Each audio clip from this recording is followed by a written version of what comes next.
Welcome to the regular council meeting Tuesday, March 18th, 2025 at 4:40 p.m. in council chambers and via Zoom.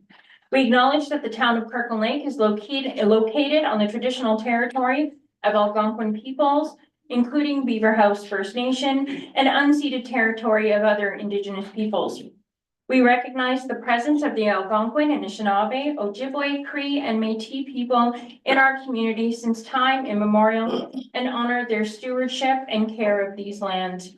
We hereby affirm our continued commitment to and responsibility to reconciliation. Call to order and a moment of silence.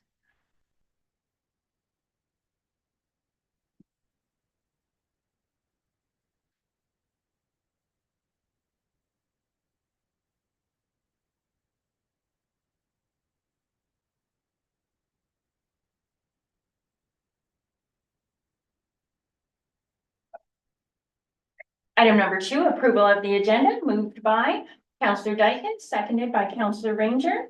Be it resolved that the agenda for the regular meeting of council held on Tuesday, March 18th, 2025 be approved as circulated, and that section 15 of procedural bylaw number 1575 as amended be suspended to allow for a recess to hold a public meeting prior to the commencement of regular business noted in section 4 petitions and delegations. And finally, that section 33 of procedural bylaw 1575 as amended be lifted for matters noted under section 4 petitions and delegations only, to relax the rules on discussions between members of the public and to allow administration to openly participate in the discussion where required. All in favor? Opposed? None noted. Item carried unanimous. Item number 3, declaration of pecuniary interest. None noted at the table. We'll now take a recess from regular meeting to begin our public process. Welcome to the public meeting of 2025 town budget, date Tuesday, March 18th, 2025. Call to order at 4:42. Just before we begin this evening, I would like to address the following. This evening's public budget is surrounding budget dollars only. Budget dollar only. Thank you very much. Item number 2, declaration of pecuniary interest. Any about what we are about to speak about in terms of public budget meeting? None noted as well. Item number 3, 3.1 2025 town budget public meeting. First, municipal clerk Jennifer Montroy will speak, and then we will have treasurer Mr. Lloyd Crocker speak after. Madam Clerk, do you need a first and seconder? Yeah. No, okay, thank you. You may proceed. In January 20, thank you, Madam Mayor. In January 2025, council directed that a budget schedule be adopted, which included the hosting of a public meeting for community input in relation to the 2025 town budget. Members of the public were provided with the option of registering in advance of the meeting to be put in priority to speak this evening, submit their comments in writing to the clerk's office to be read at this meeting, participate in person in council chambers, or participate electronically. Subsequently, members of the public were provided with the opportunity to participate in a budget survey that circulated in the community between December 18th and February 14th. Those results were included in the tabled budget package. Copies of that report are available at the back of our room. Our deputy clerk can assist members of the public with obtaining a copy. She's just back here.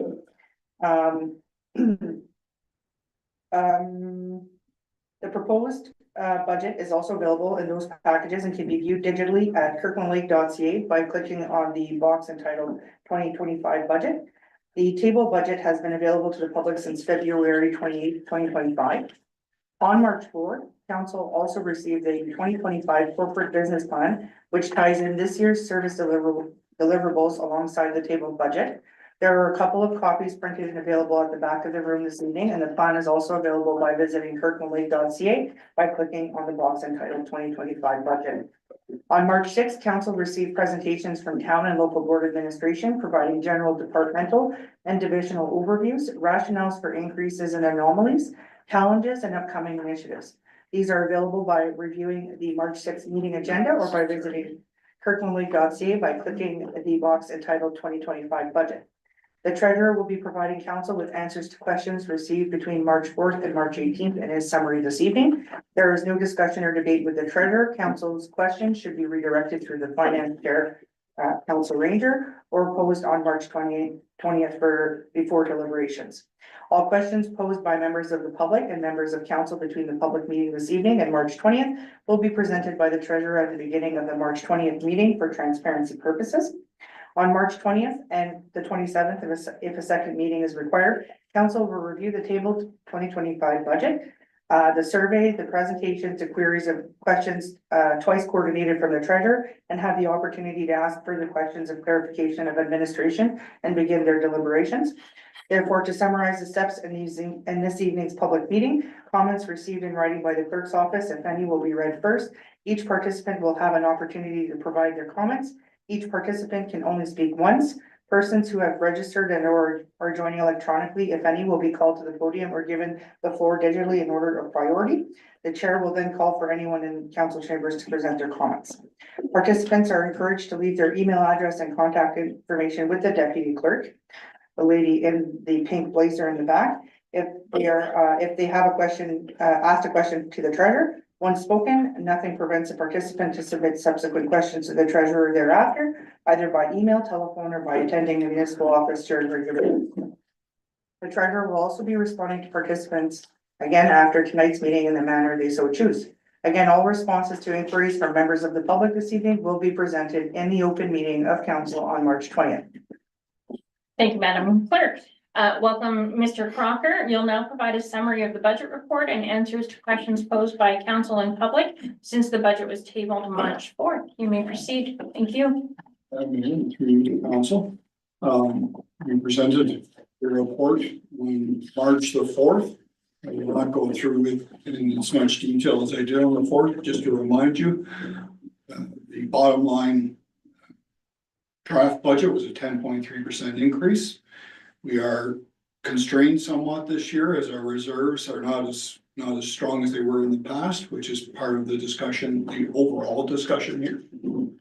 There was a significant number of questions from council at the last meeting that I'd like to kind of take a run at here.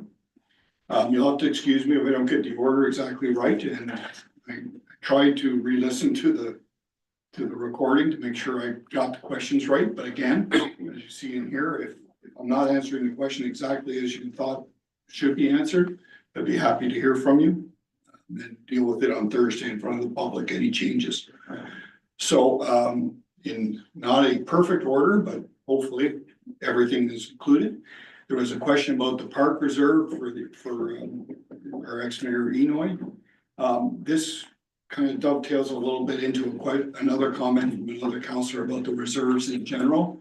So the descriptions that are in the reserves in that attachment are a little bit generic in nature, but they do kind of point to what was expected from, typically in this case, it's people who have made donations and then have kind of expressed their interest, if the money wasn't spent immediately, express their interest in how those monies should be directed in the future.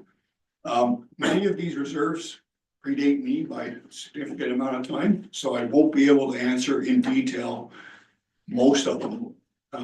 But whether or not we can use them, I think we can rely on the short descriptions that are there to decide whether or not they're available for specific purposes within the budget. And later in the year, we'll bring something back. We're going to have to do a little bit of homework. Some of these are pretty old, and it's not necessarily precise, the description about what they were looking for. Not to lose track of the fact that reserves and reserve funds are created by council decision. So previous councils to yourselves and a couple here, some of you were involved with a couple of these reserves. They went through a process of being reported on and decided on by council. So TPR, this was Tanya addressed it in her presentation. It looked odd, and there was two councillors who commented on this, that we have a 16.6% increase, but it was all focused on wages. Again, I just want to emphasize that the increase was almost entirely driven by what we expect to happen in wages by union agreement. it's not a lot of wiggle room about how the calculation was done. The other lines are just the reason they didn't change is the director of TPR has represented that that's the budget figures that she's shooting for. The fact that the same as last year is a positive from our point of view, that there's some kind of, a goal here that's trying to keep costs in line. So, like I said, they look odd, but it's really a representation from the director that that's what we're gonna try and get to.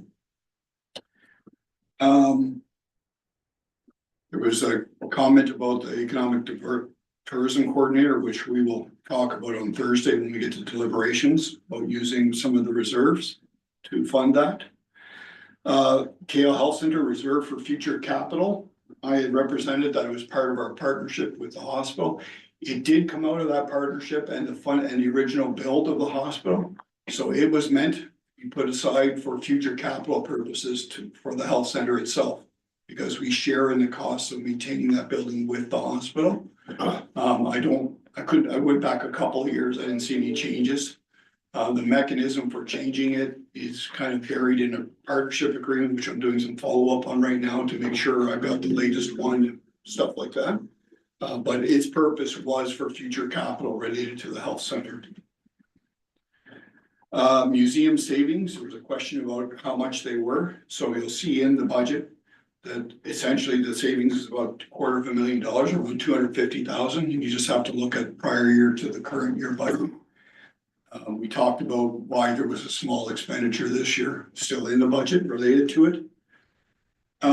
Budget survey, question about how economic development could be in both tables. The one which set a priority, what people chose as a priority, and the table below is where people chose, they didn't want their priorities to be set.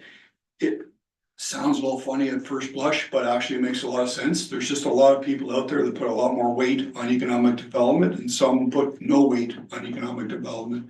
They believe other things come first. So I think that's just a reflection of where people think the priorities are. Some of them, like I said, put a lot of emphasis on economic development and tourism, and some put emphasis on different areas. So it can show up in both tables. It's not impossible. The DSAB refund, so just to make it clear again, it's 193,000 is what we received back from them last year, rounded. The actuals, so you've all received by now an amended attachment 1 and water and wastewater attachments, which include the actuals. I just like to emphasize again that that's unaudited figures. Those are figures that will change. They will not really look like the audited statements because there's two types of accounting standards being used.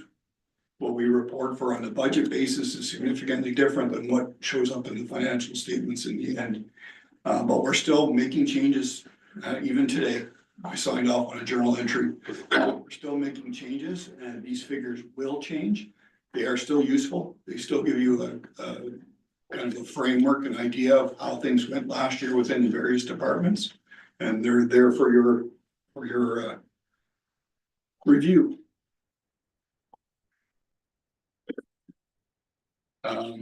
Northeastern Public Health. So there was a question of, we all understand that we have to wait for their budget now. We really have no idea what that'll mean. But related to that is we do have a reserve sitting in our reserves that we've been drawing down approximately $20,000 a year to pay for some of the health unit, the Temiskaming Health Units budget, and that will be available, when we find out what the Porcupine Health Unit or Northeastern Public Health Unit.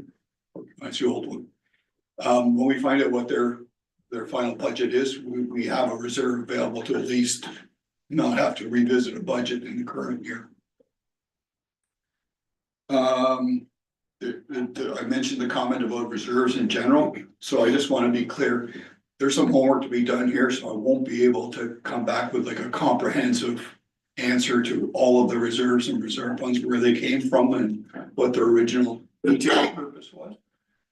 But we will come back with a report and some discussion about that later in the year. For our purposes here for the budget, like I said, I think you can rely on the descriptions in there if you have something in particular you want to use it for. Yeah, the last one, there was a question about a a $260,000 transfer at the end of the budget last year. And that was to bring it down to a certain tax rate. That the amount was, I couldn't figure out if it was 266 or 260 when I looked back at I wasn't listening very well. But the point being is it came out of the tax stabilization reserve. That was the reserve that was used to bring it down to that final number. And there's 621,000 still sitting in that reserve which is available in theory for this process as well. That is all the questions that I took notes on. Check my own.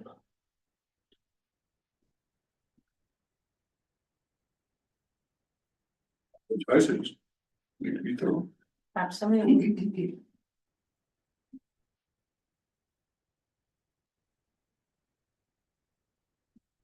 So there's some other things here which really are more part of the deliberations evening. What choices and some comments that the councillors made about what directions and. So I guess that's questions portion. Thank you so much, sir, for that review. We're moving on to item number 4, confirmation of notice. Madam Clerk, how was notice given?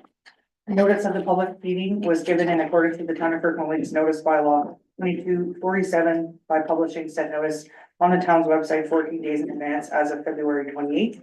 Supplemental notice was published again on March 15th in the Northern News, being the local print newspaper, coordinated within the February 28th edition of the municipal update publication through the town's various social media streams and within daily local radio broadcast strips. Thank you.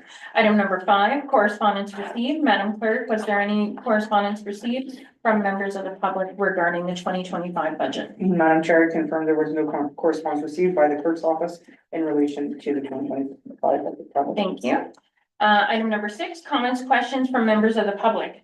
Before I ask the clerk, my next question, I would like to remind all members that this is a public meeting and there is no discussion or debate with members of the public when they speak with us.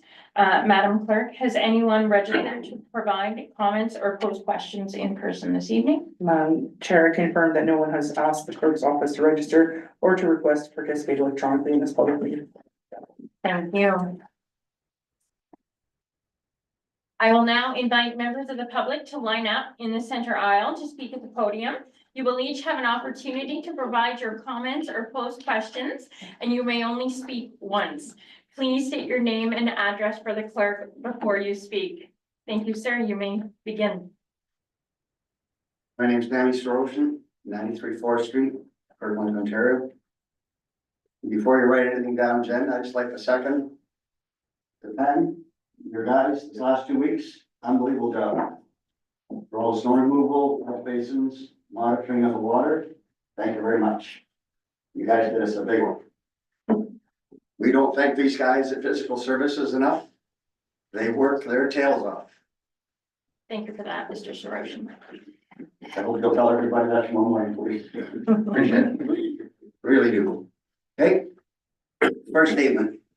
A little extension of Councillor Rick Owen's statement about shared grass cutting between TPR and the complex.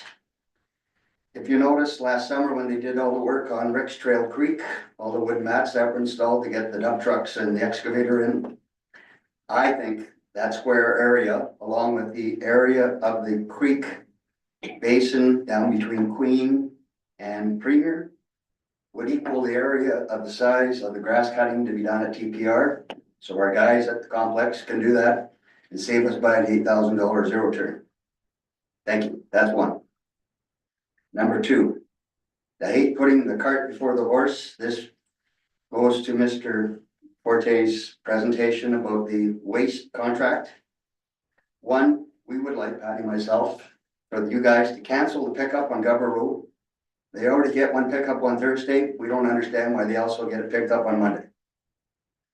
We drove through Saturday afternoon. There was carts on the side of the road, 3 p.m. Saturday afternoon for a 6 a.m. pickup Monday. Our CAO keeps saying that we're the right environment. You drive through town and you see all these garbage cans lined up. 3 days later, they're still there. Not a great picture. Next one. We would like to know if the new recycling company is gonna repurchase our big blue bins that we purchased for $75 from the municipality. I'm led to believe that the city of Timmins and the city of Temiskaming Shores, because they did a town rollout of the bins, they were friggin' reimbursed for their carts. And the next one for, I guess, the accessibility. I wish there was some way we could handle this, but a lot of the carts show up in the handicap zones and people have to use them. We were nice enough to have them, the works department cleans them above and beyond, like you won't believe. Just food for thought. Okay, that's that one. And the fourth one for that one, I'd like to know from, I guess, the environmental department.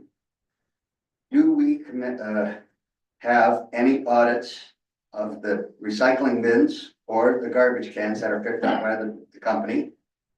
Because when I was in Timmins with Patty a while back, one morning we were out and there was two people from their environmental I guess, department, one with an iPad, and opening up the blue bins and seeing stuff that shouldn't have been in there, and they were pushed back from the curb, and the employee was documenting what address. I think if we did that in Kirkland Lake here on a random basis, we would add some more life to ourselves at the landfill site, therefore lowering the cost for us. Page 1. Lloyd, I hate to dump on you, but I need your help. In part of the budget here in the attachment 1 operating budget, in each category, I would like if somebody could just, with a short explanation, explain what administration and other is in each department. There's some totals of dollars amounts that kind of fluctuate. And after I took my shoes off and did some adding and subtracting, I kind of put counting at 1,280,000 in dollars.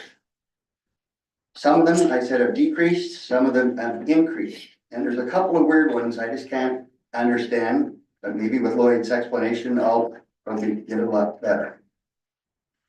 The one that really gets me going here is the child there at the building that we own and rent out on Queen Street. It says administration and other. In 2024, the dollar amount was $4,176. This year coming out, $4,612. $600 increase.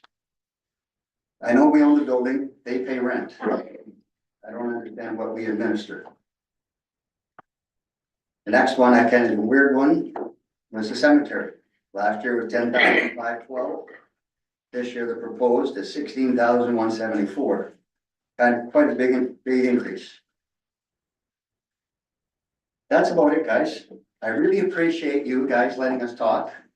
I'm disappointed there's nobody else here. You guys need more help than I can shake a stick at. And I greatly appreciate your time. Thanks. Thank you, sir. Would any other member of the public care to speak on the 2025 budget process? There appears to be none. Thank you. Item number 7, consideration of proposed bylaws. Madam Clerk, please read the directions stemming from this public meeting. The council received the comments, questions from members of the public surrounding the 2025 town budget, and that the treasurer provide responses directly to those individuals and prior to council deliberations during a special council meeting scheduled on Thursday, March 20th, 2025. Thank you. This is the recommendation moving forward.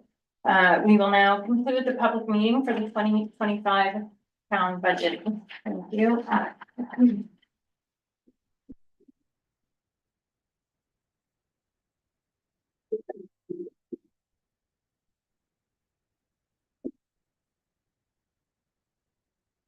Okay, thank you one and all. We're resuming regular public meeting at item number 4, petitions and delegation. I want to welcome the Museum of Northern History Auxiliary. Formal request to use Kirkland Lake Tartan, Anne Black, treasurer and past president. Frankie O'Connor. Yes, good. Oh, no, sorry. Come on up, ladies. Hello, Merle, how are you? Sorry. So good afternoon, Madam Mayor, CEO Alan Smith, Clerk Jennifer Montrose, council, staff, and members of the public.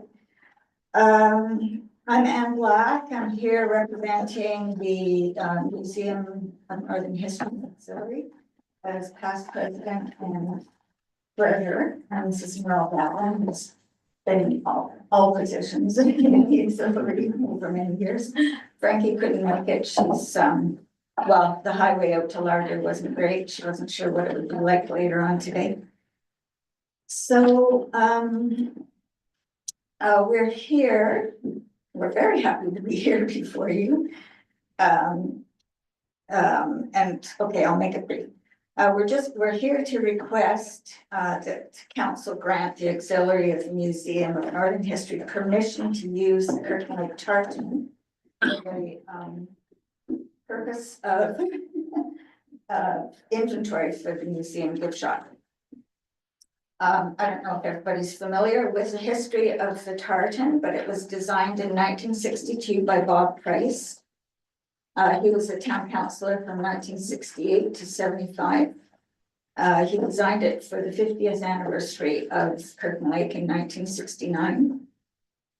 The pattern was developed by Mel Ford of the Van Weavers Guild, and she produced the prototype on her own loom. And we're a bit vague about the history after that, but certainly the design was developed to the point where enough material was commercially produced so that councillors back in the day had blazers and whatnot. And so in 2018, the museum auxiliary spearheaded the revival of the tartan for the 100th anniversary. And with a motion of council and a letter of support from the town of Kirkland Lake, which is attached to the letter I sent to everybody. The tartan was registered with the Scottish Tartan Registry as the official tartan of the town of Kirkland Lake. And registration was paid for by the auxiliary. So the auxiliary, now that things have changed a little bit with the museum, would like to continue using the tartan as the occasion arises for museum gift shop items, solely for the purpose of raising funds for the museum, for nothing else. And it won't be, it'll be periodic use, it won't be constant use.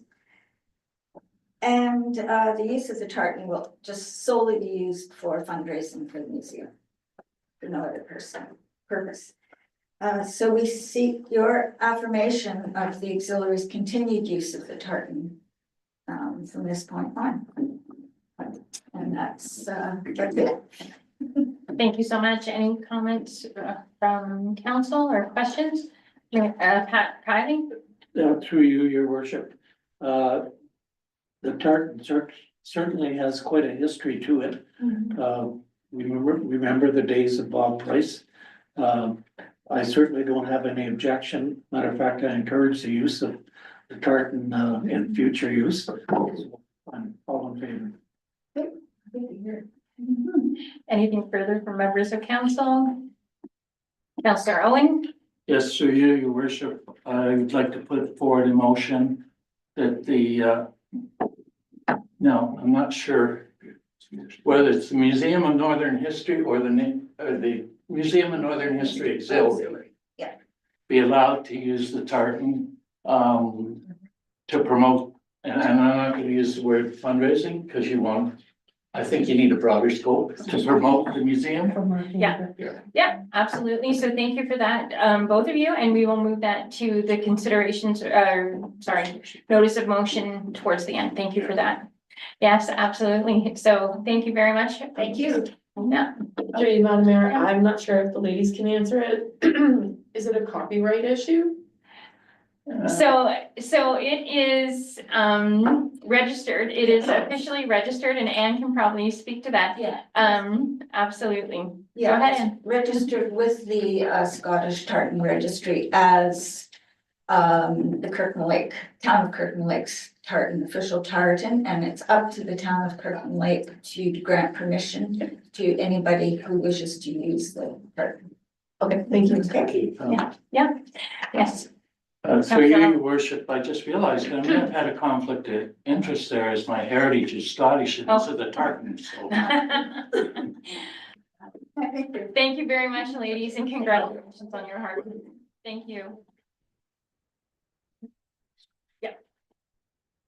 So a motion to receive, may I have a mover? Counselor Dykens, and second, Counselor Shaba. Be it resolved that the delegation entitled Museum and Northern History Auxiliary formal request to use Kirkland Lake tartan be received for information purposes. All in favor? Opposed, none noted, item carried unanimous. Item number 5, acceptance of minutes of recommendations, 5.1, council minutes, may I have a mover, Counselor Ranger, seconded by Counselor Owen. Be it resolved that council approve the minutes of the following meetings: minutes of the regular meeting of council held March 4th, 2025, and minutes of the special meeting of council held March 6th, 2025. All in favor? Opposed, none noted, item carried unanimous. Item number 5.2, local and regional board minutes, may I have a mover? Counselor Ranger, again, seconded by Counselor Kylie. Be it resolved that council receive the minutes of the following meeting: minutes of the Northeastern Public Health Unit Board of Health special meeting held January 30th, 2025. All in favor? Opposed, none noted, item carried unanimous. Item number 6, reports of municipal officers and communications. Item 6.1, 2024 annual summary report for the Kirkland Lake drinking water system, which will be presented by Director of Public Works Stefan Forte. May I have a mover? Counselor Ranger, seconded by. Be it resolved that report number 2025 PW 004 entitled 2024 annual summary report for the Kirkland Lake drinking water system be received, and that council hereby accepts the 2024 annual summary report for the Kirkland Lake drinking water system as presented, and finally that the 2024 annual summary report for the Kirkland Lake drinking water system be published on the town's official website, and a copy be made available for public viewing at the Public Works office on Dunfield Road. Thank you. You may proceed. Evening, Madam Mayor and Council. I'm here to present the 2024 annual and summary report for the Kirkland Lake drinking water system. As required under Ontario Regulations 170.03 of the Safe Drinking Water Act, municipalities must produce both an annual report and a summary report to ensure transparency and accountability in maintaining safe and reliable drinking water. The annual report, completed by February 28th, outlines key aspects of our water system, including the system description and chemical used, any adverse water quality reports and corrective actions taken, required testing results, major expenses related to equipment upgrades, repairs, and maintenance. Some significant investment in 2024, including rebuilding filter 3, replacing the water tower valve, commissioning a VFD for high lift pumps, and conducting extensive water treatment plant maintenance. These upgrades are all essential to ensure the continued safety and reliability of our water distribution system. The summary report highlights our compliance with key regulatory requirements, including our drinking water works permit, municipal drinking water license, and permit to take water. I'm pleased to report that in 2024, our average daily flow was 7,657 cubic meters, representing only 34% of our plant's rated capacity. The maximum daily flow reached a little over 11,000 cubic meters, or about 49% of capacity, which is well within our operating limits. In summary, our drinking water system has continued to meet demand for high quality drinking water in accordance with all provincial regulations. These reports, prepared by by Ontario Clean Water Agency, or also known as AQUA, ensure we remain transparent and accountable to our community. I respectfully request that council receive and accept these reports and approve their publication on the town's website, with a copy made available at the Public Works office on Dunfield Road. We do have an AQUA representative with us tonight, and we're happy to answer any questions you may have. Thank you, sir. I do want to welcome Mr. Patrick Roy, Senior Operations Manager of Ontario Clean Water Agency. Thank you for joining us this evening, sir. Any questions or comments from council on this report? Councillor Owen? Through you, your worship. And before I say anything, I have no problem drinking Kirkland Lake water. I drink it with all the confidence in the world. I do not buy bottled water, although my wife does, but hey, but I do have some concerns. And what I'm looking at is in the summary report on, actually, I guess it's the first page. Page 1. And that's the number of non-compliance that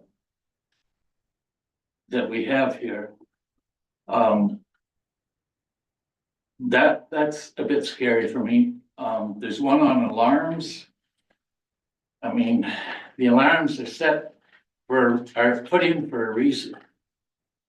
And if they're not working properly, I mean, that should be high priority in my opinion as a user of the water. Also, I know that if the alarm doesn't go off, it can cause more damage within the system. It ends up costing the taxpayers more money. To me, I don't know what the issue is, but from the way I look at it, for the money we pay, the ratepayers pay for this service, the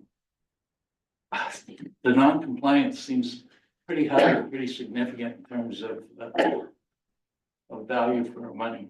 So I just wanted, it's not really a question, it's just a concern that I have, and I'd like to see that brought down to 0. Thank you for that. Councillor Kylie, do you have a question or comment? No? No? Okay. Anything further from members? Table. Nothing further. Thank you, both gentlemen. You do have an easy night this evening for at least that report. So thank you very much. All in favor? Opposed? None noted. Thank you very much. Thank you, Mr. Roy. Item carried unanimous. Item 6.2, proposed changes for upcoming waste collection contract. Again, we're going to be presented by Director of Public Works, Stefan Forte. Thank you. Mayor and council. I'm here to present the proposed changes for the upcoming waste collection contract. Turns out that changes are necessary to improve fairness, efficiency, and long-term sustainability in Kirkland Lake's waste management services. As you know, the town's current waste and recycling contract does expire this year, September 30th. While recycling services will transition to circular materials, the town is preparing to issue a request for proposal, or RFP, for a new contract that will focus exclusively on the collection of solid waste.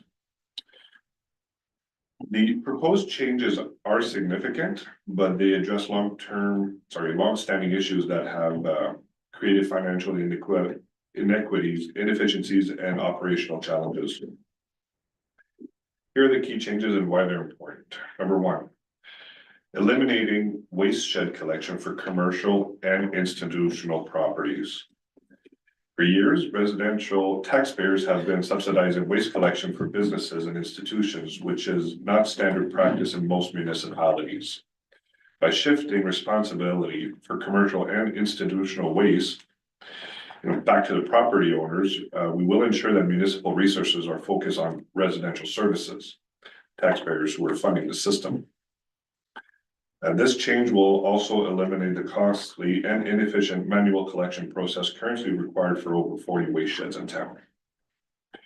Number 2, enforcing proper cart allocation. Over time, some properties have received more waste carts than permitted under the current bylaw, resulting in unfair service distribution.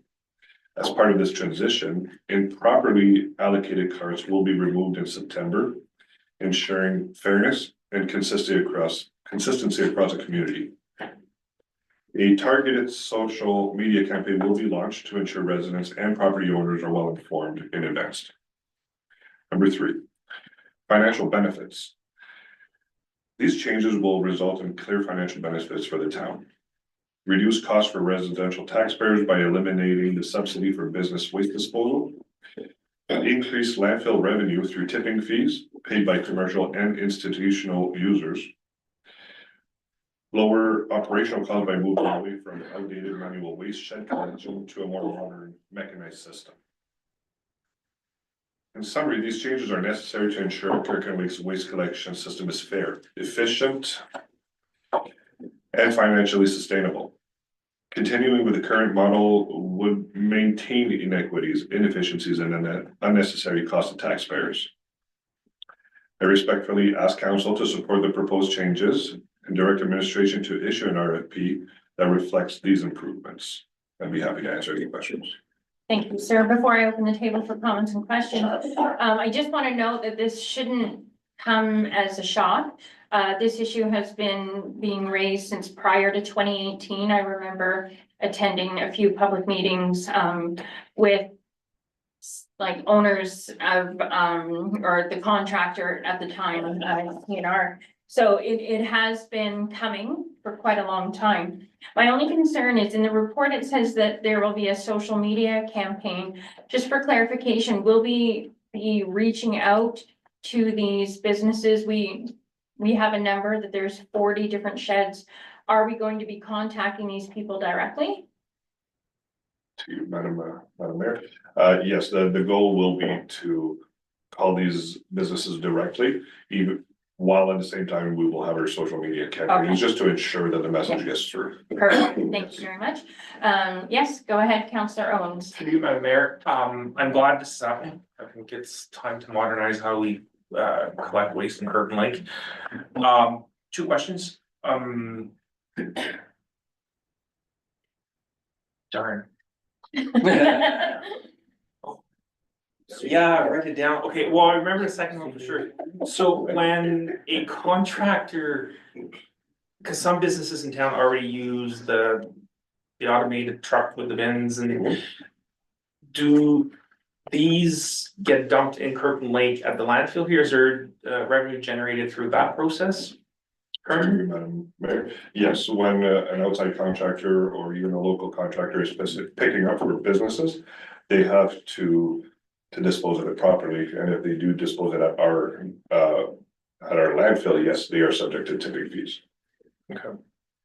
And for the life of me, I cannot remember what the first question was, so I'll have to circle back. I reserve the right to reread my hand if it's not. Absolutely, thank you. Any further questions? Councillor Owen. Yes, so your worship, the council, I agree with the elimination of the waste shed pickup, but I would go one further. We have a very, right now, our proposed budget is a 10.3% increase. And I believe we have an obligation to make every attempt we can to bring that down to a more reasonable rate. I think in terms of the commercial, and I don't know, whoever's getting 2-day-a-week pickup now, get 1-day-a-week pickup. That would reduce the town's cost, and it would also encourage more recycling. Because at the end of the day, we want less going to the landfill and more going into recycling. A lot of municipalities now have gone to every other week garbage pickup. I think I would be hung out to dry if I suggested that tonight, because we're just not ready for that mark yet. But I think that it is very reasonable to have 1 day of pickup for everybody. And that would be my suggestion to further bring down the cost of waste material. Thank you. Thank you for that, Councillor. It's nice when members of the public are backed by council members at the table, so that is really deeply appreciated. Councillor Dykens. Thank you, Madam Mayor. I want to follow up. You kind of got ahead of me, so that's. No, and I think we need to seriously look at every other week for residential, whether it's this year or next, like we need to so many municipalities already do that. And also, for business pickup, like it's 2 days a week. It would be great if it's 1 day a week, because, like our residents said, we wanna be, a hub, we wanna draw tourism, and I've had people comment, people from out of town, like all the garbage cans on Sunday when they're coming to town. So if we can even change that day, from Monday to whatever, but if we can go to one day a week for business and every other week for residential, whether it's this year or next year, that's where I think we need to work towards. Thank you for that. Director, would you like to speak to that in any way or? Well, Reserve the right to- I think these are great suggestions. I'm curious to know if council is willing to put in a change for this report. So how do we do that? Thank you. Okay, so point of order has kind of been brought in. Regarding making those kind of changes this evening, Madam Clerk. Certainly, Madam Mayor, all of councils, so if any member of council so chooses to bring forward an amendment to the recommendation, has yet to be read. Then it can so choose to make that amendment. Okay. But we have to read the main. We haven't motion. even read the Yeah. main motion. Did I skip that? Yes. we did. Thanks. No problem. Okay, so before we make any amendments, I'm gonna have Madam Clerk read the motion as it stands. Okay, I'll leave it over in a second. Oh, did I miss all of it? Oh, my goodness. Moved by Counselor Owens, seconded by Counselor Shaba. Sorry. That's okay, Be it that's resolved that report number 2025 PW5 entitled proposed changes for upcoming waste collection contract be received. And that council direct administration to issue a request for proposal for the new waste collection contract incorporating the proposed changes to waste collection as outlined in the report. Okay, now, since it was Counselor Owen and Counselor Dykens that both had the same idea, please decide amongst yourself who's gonna move and what's your, It's okay. Yeah. Can I ask Yeah. a question? Like, absolutely. I mean, this is great for us thinking Mhm. about this, but I just wondered through you to, the director, do you see any issues with, like going every other week, like if, like in terms of timing even, For your Madam Mayor. With a new contract, we can stipulate it however we like. Like most new contracts, it'll be an adaptation to the changes. So this would just be another change for the community to adapt itself to. I don't think it's unreasonable to have a 1 day a week pickup. Oh, yeah, sorry. two different. Yeah. Okay, so I need to know what March, the motion. April. I need to know what the Yes, discussion of there's both seven. commercial and Yes. residential. And then, to a week about for residential, commercial from 2 days a week to 1 day a week. Sorry, commercial from 2 days Yeah. a week to 1 day a week. Okay. And residential is every other week. Yes. Yeah. Okay. Counselor Dykens, you may continue. Thank you through you, Madam Mayor. How long is, a contract and when you said 2 years? If my memory serves me well, it was a 5-year contract. 5 years? Okay, we need to do. Yeah, we need to do it. Yes. now. Okay. So. Before we go any further and muddy up the waters, we've got two separate, but both agree to issues. One, the downtown core or others, or businesses being picked up twice a week. And then residential or all, it would be. Every- Yeah, All. I don't know. I have to defer to the director. I'm not sure. For if every we're second talking about week. the same thing.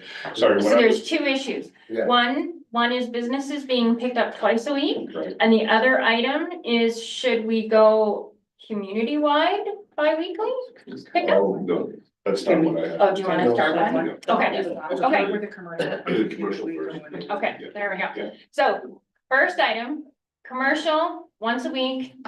Counselor Owen, are Yes. you moving that amendment? so we're splitting the two, right? Yes. Okay, good. Yes, I will move And that we Counselor, pick up commercial and industrial or whatever the proper terms are. Not on Mondays. And that we not pick up on government road on Mondays. okay, That and needs to Counselor be. in the Dykens, are contract. you the second? Hold on, I gotta read this. Yeah. To Yeah. the recommendation. To, how. Commercial. Please pick up. Reduced.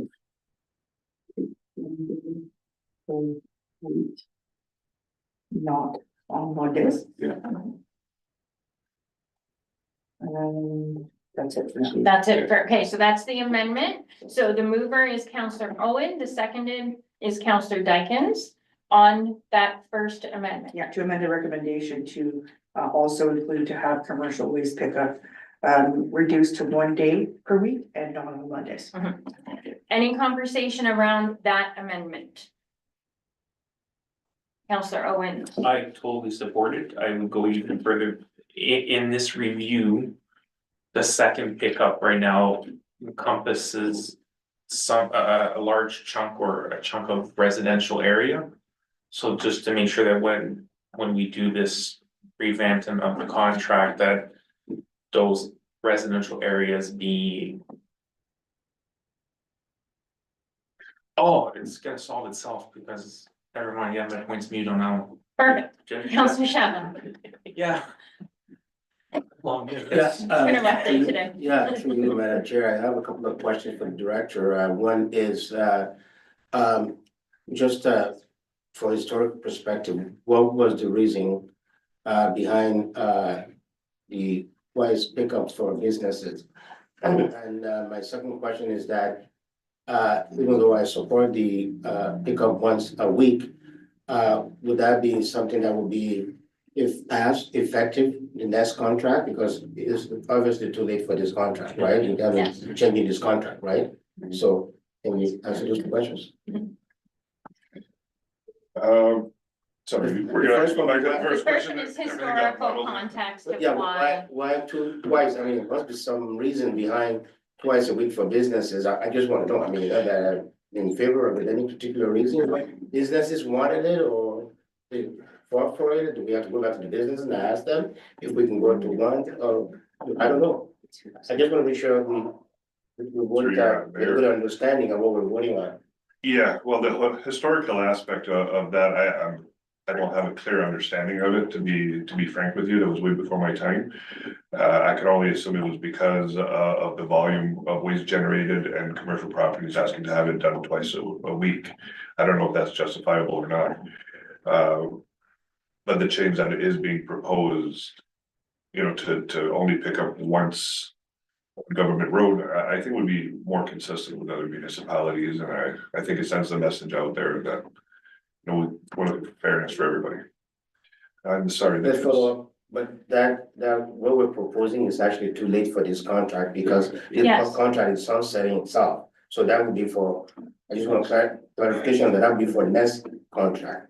Or So, whoever. Yes, Director. So yes, Counselor Shabbat, as per the amendment, Yeah. we are discussing the RFP going forward Okay. for the next, so that is what we were discussing Okay, this thank evening. you.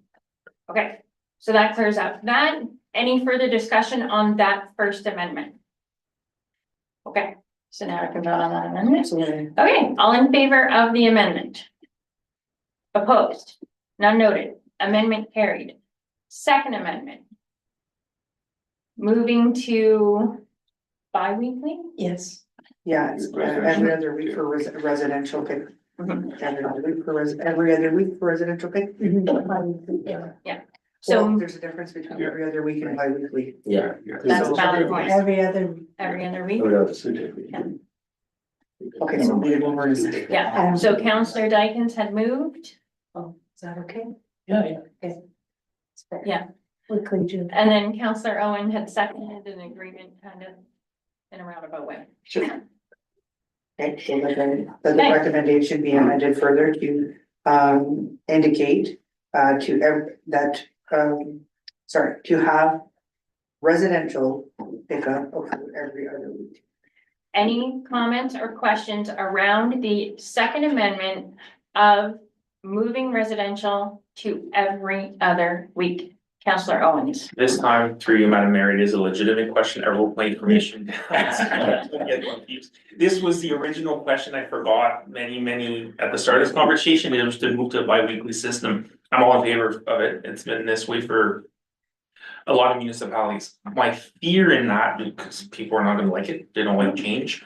It's gonna be, and I remember the conversation from 2018, it really heated over garbage, so this might get heated as well. It's gonna force people to put the emphasis on recycling. Do we have any idea what collection of recycling is gonna look like in Kirkland Lake after September 30th? Have we received any information on that one yet? Through you, Madam Mayor. Councillor Owens, at this time, we have not received any news from Circular Materials, though we are trying to get that information.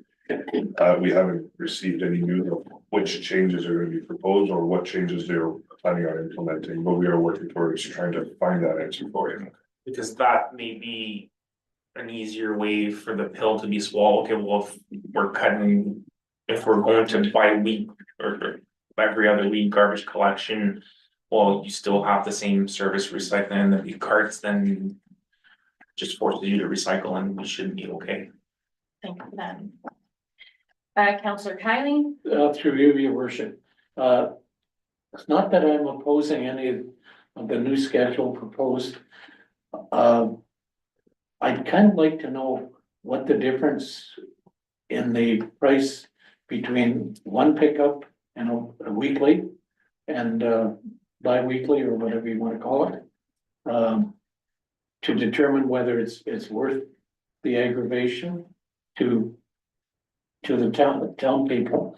The supplier still has his trucks, his building and whatnot. I'm wondering if there is any savings. So I'm wondering if we could, with and without the exception, just a suggestion. I'm in favor, kind of in favor of this. Through you, Madam Mayor. Definitely a good suggestion. That's definitely something we can do when we issue an RFP, is that we can have more of an option one, option two. Yeah. Type of approach, and then the decision could be made at that time. Prior to signing on the new contract, and council would have an option there. Look into those two different options. thank you for that. Councillor Dickinson and Councillor Ranger. Just two comments. Thank you, Madam Mayor.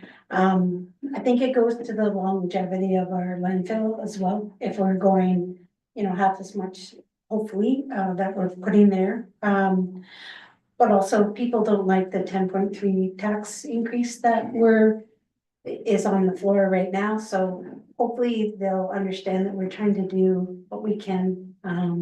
And it'll be more environmentally friendly as well. Thank you. Councillor Ranger. Thank you, through you, Madam Mayor. I'm in favor of Councillor Kylie's option. I like to work in facts and data, and I'd like to see the numbers of weekly pickup versus every other weekly or bi-weekly as options, so that we can present that information to the public and they understand how we came to our decision. So I think another motion needs to be created. Yeah, okay, so, thank you for that.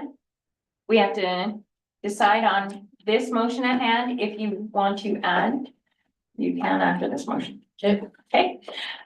Councillor Owen, we're speaking about, The motion of Yes. every other week for Yes. residential. yes, thank you. That is not an issue for me in my household, because it's just me and my wife, and we usually have more recycling than we do garbage.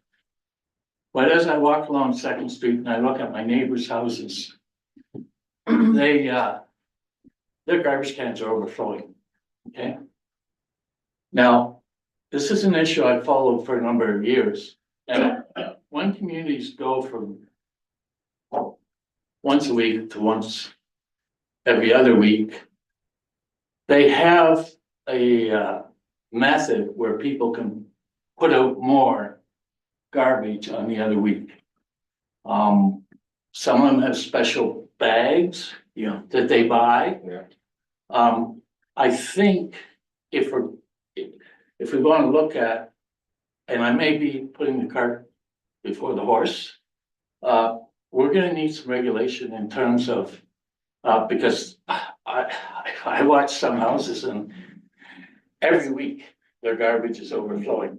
Now, I don't know what they're doing with their recycling. It's not my house. I don't go look in the garbage, so. But I think we're gonna need some sort of supplemental. The nice thing about introducing it now is that contract doesn't run out to the end of September, so we are giving people notice. I have no problems with a double, like, two-tier, double option, request for proposal, like. That makes sense. Sorry, I'm just gonna have the Oh, clerk sorry. read the amendment again, so we Sorry. can be clear on where the discussion is surrounding. Okay. So it was moved by Councillor Dolly Dyken, seconded by Councillor McCollum, to amend the recommendation to have residential pickup change to every other week. Not.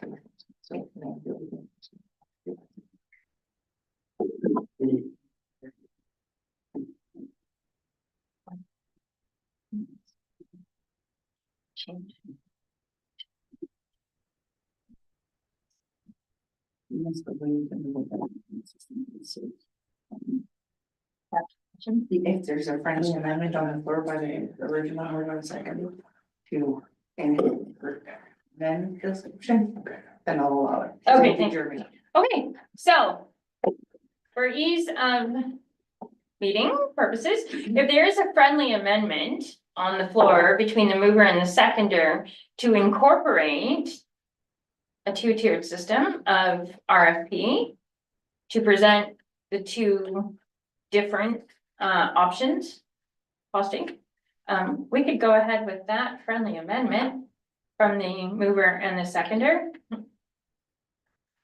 So Can I it's ask a for two-tiered clarity? system on additional collection of residential waste. Yes. Yes. Ask for clarity? Yeah.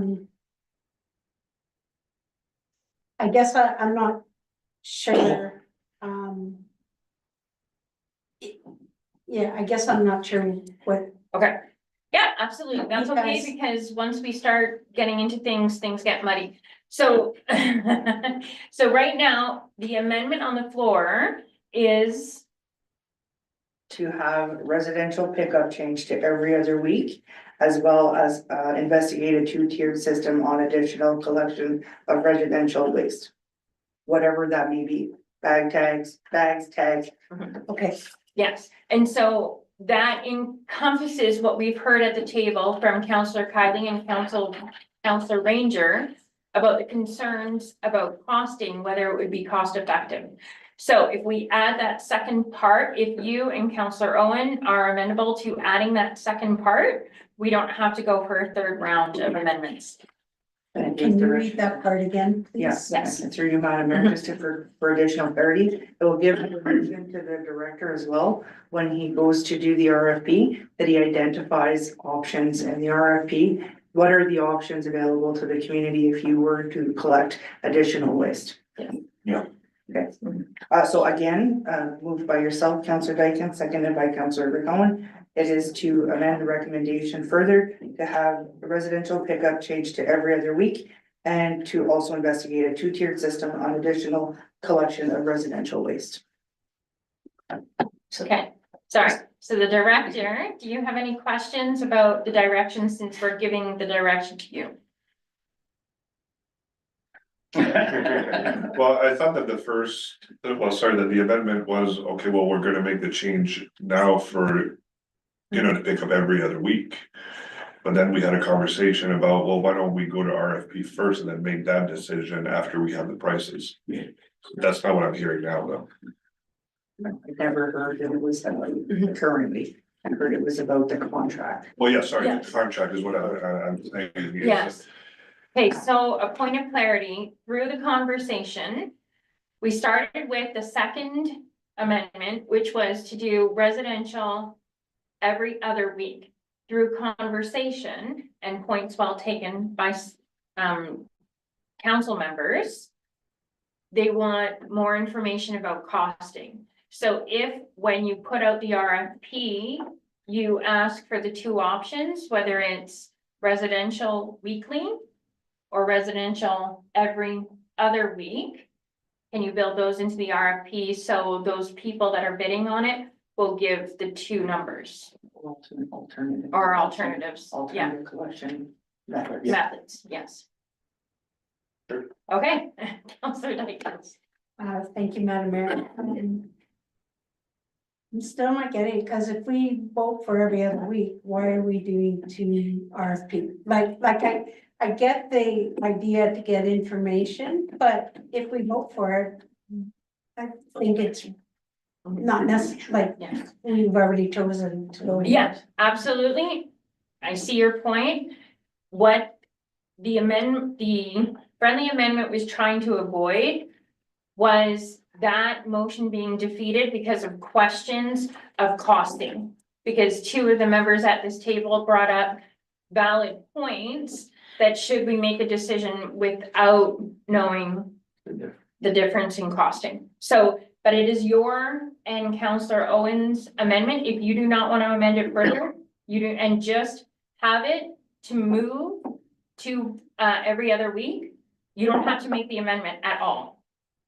Yeah. Madam Mayor, I guess I'm just still not, like, if we vote to go every other week, we're just getting information that, to justify it after the fact, is that what we're doing, or, Okay, Do you want me so, do you know what I okay, mean? no, yeah, okay, so you know what? Because I was just trying to help the situation and it seems to have muddied the question. We will not do that having addition because they No, I just need clarity. don't seem to understand. Okay, so if I may, Yeah. through you, Madam Mayor. I think Counselor Dykens is trying to ask the question. Okay, hold on, before you do that.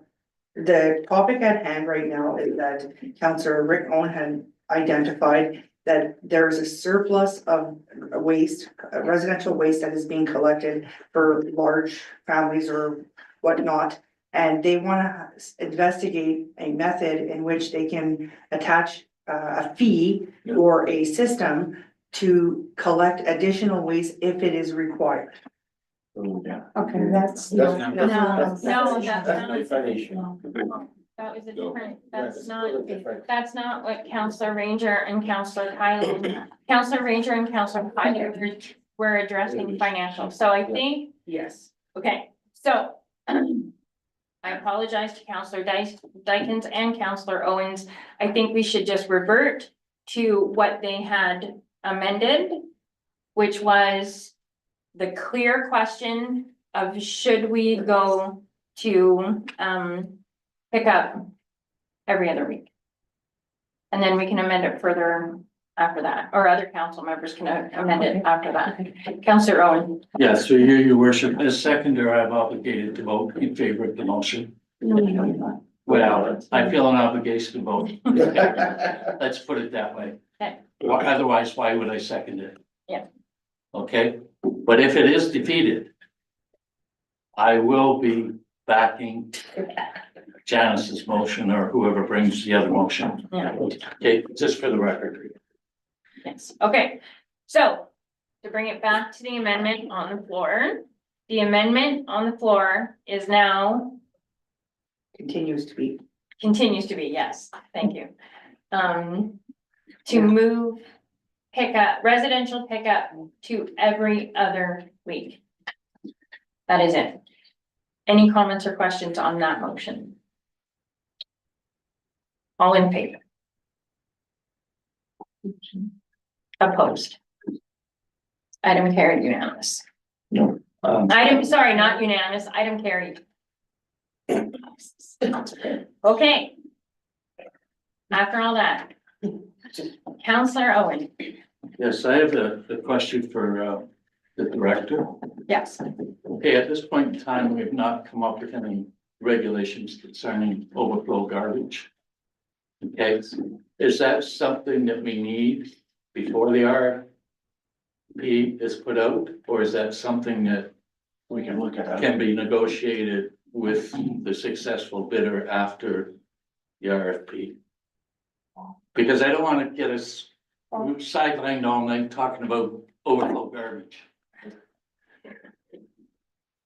Not sure how to answer that question. Okay, that's a fair. that's an answer. understanding. I'm a little confused, Yeah. which direction it took.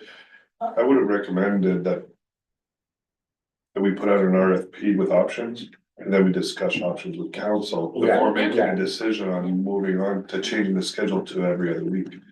That's what I would have recommended to do first. Thank you for that. Counselor Shava, Yeah, thank you to you, your worship.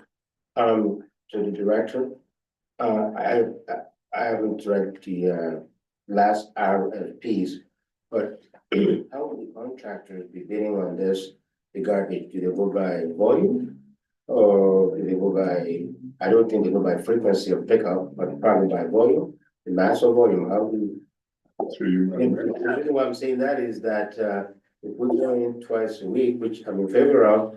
So I think then you have so many X cubic meters of garbage, so it doesn't matter if they pick it up once or twice a week, they're still gonna be charging for that X amount of garbage that they're picking up. So I don't know, how do you send that out for them to bid on? You don't mind.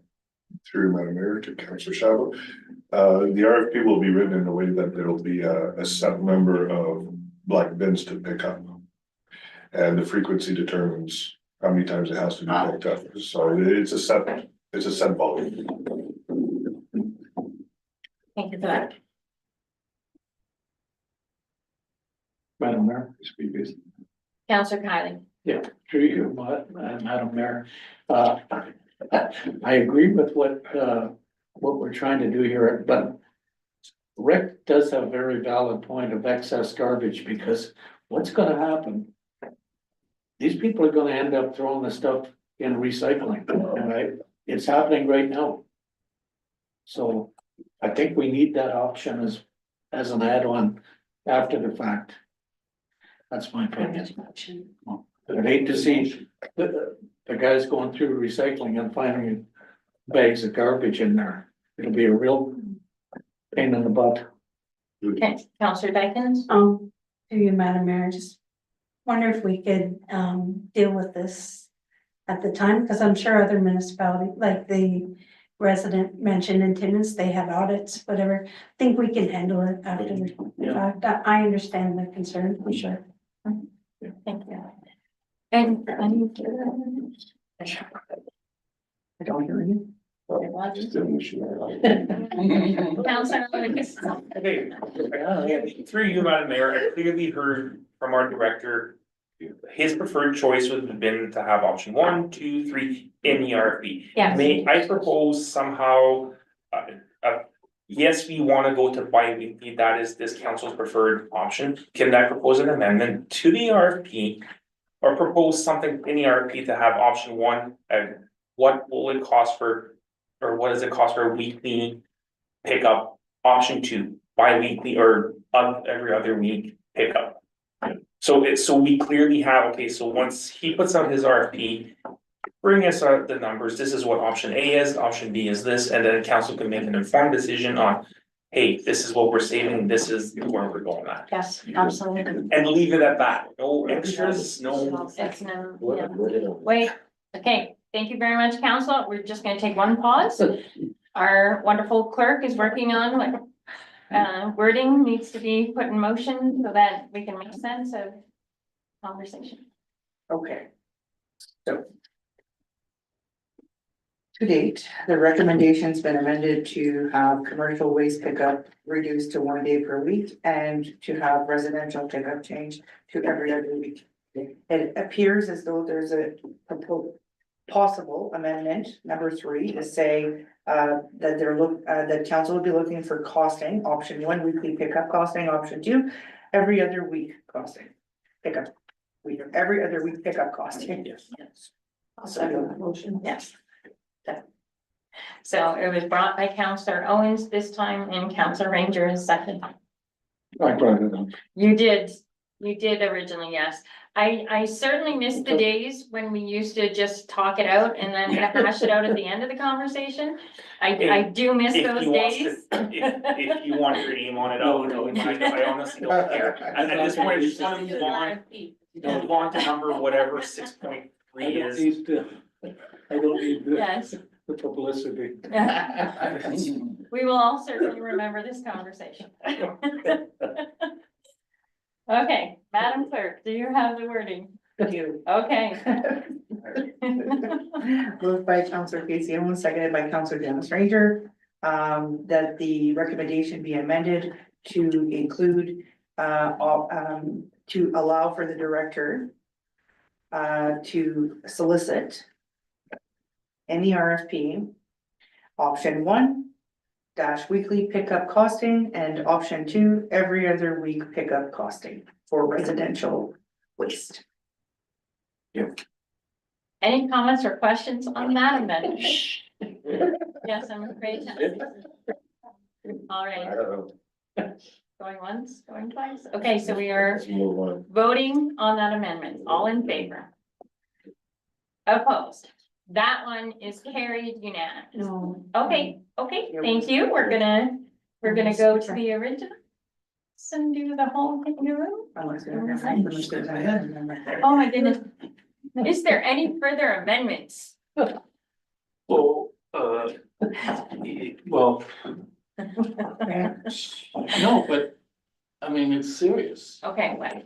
So you, Yes, we still have the case of overflow garbage. We have no regulation, we have no rule. And any municipality that I have followed has always had a regulation. You're allowed this much.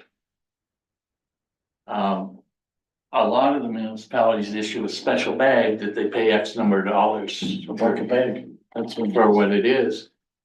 If we're going out with an RFP, the contractor should know that what our regulation is, because that's gonna add to his costs, and I hate to, make this discussion go longer, but No, we gotta cover it now. absolutely. In my opinion, unless Stefan, I think I already asked Stefan and he said he wasn't sure, so. No, absolutely. That is a fair, point that we should be fully discussing any issue before us. So I do appreciate that for sure. And yes, all silliness aside, if you want to bring that amendment to include wording to that effect, you certainly can. Okay. Okay, now, I think I'm looking for, I think for the direction Yes. to go to the administration. Yes. It'll either have to be about identifying for costing for that or identifying a method for collecting. Like it's two different things. It's Yeah. identifying different methods for it or identifying costing for those additional methods or any enforcement of that. Okay. Right? Not an amendment. No, so I think we have But I to, think we need this clause in, as Rick says, because, so sorry, Pat, I'm having before a- we, I'm having a Casey moment. yeah. So before we even engage in conversation, we need a seconder to the direction.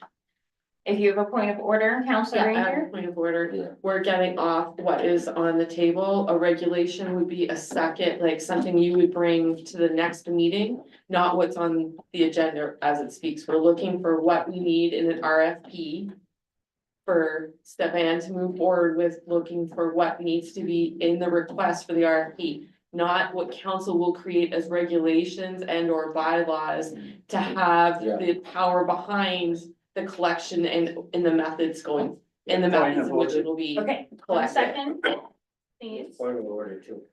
1 second, please. We're gonna deal with 1 point of order at a time.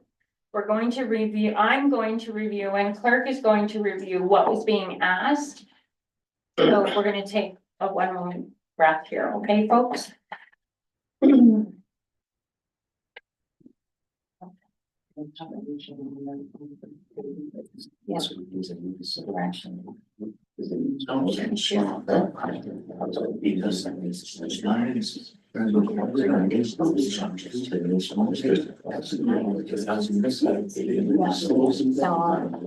Has to be in the RFP.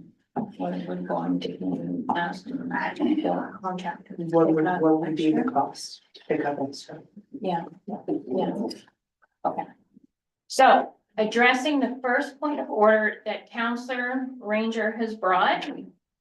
In the respect of the original motion, Councillor Owen's amendment would address, Councillor Owen's amendment would address costing that may affect the RFP.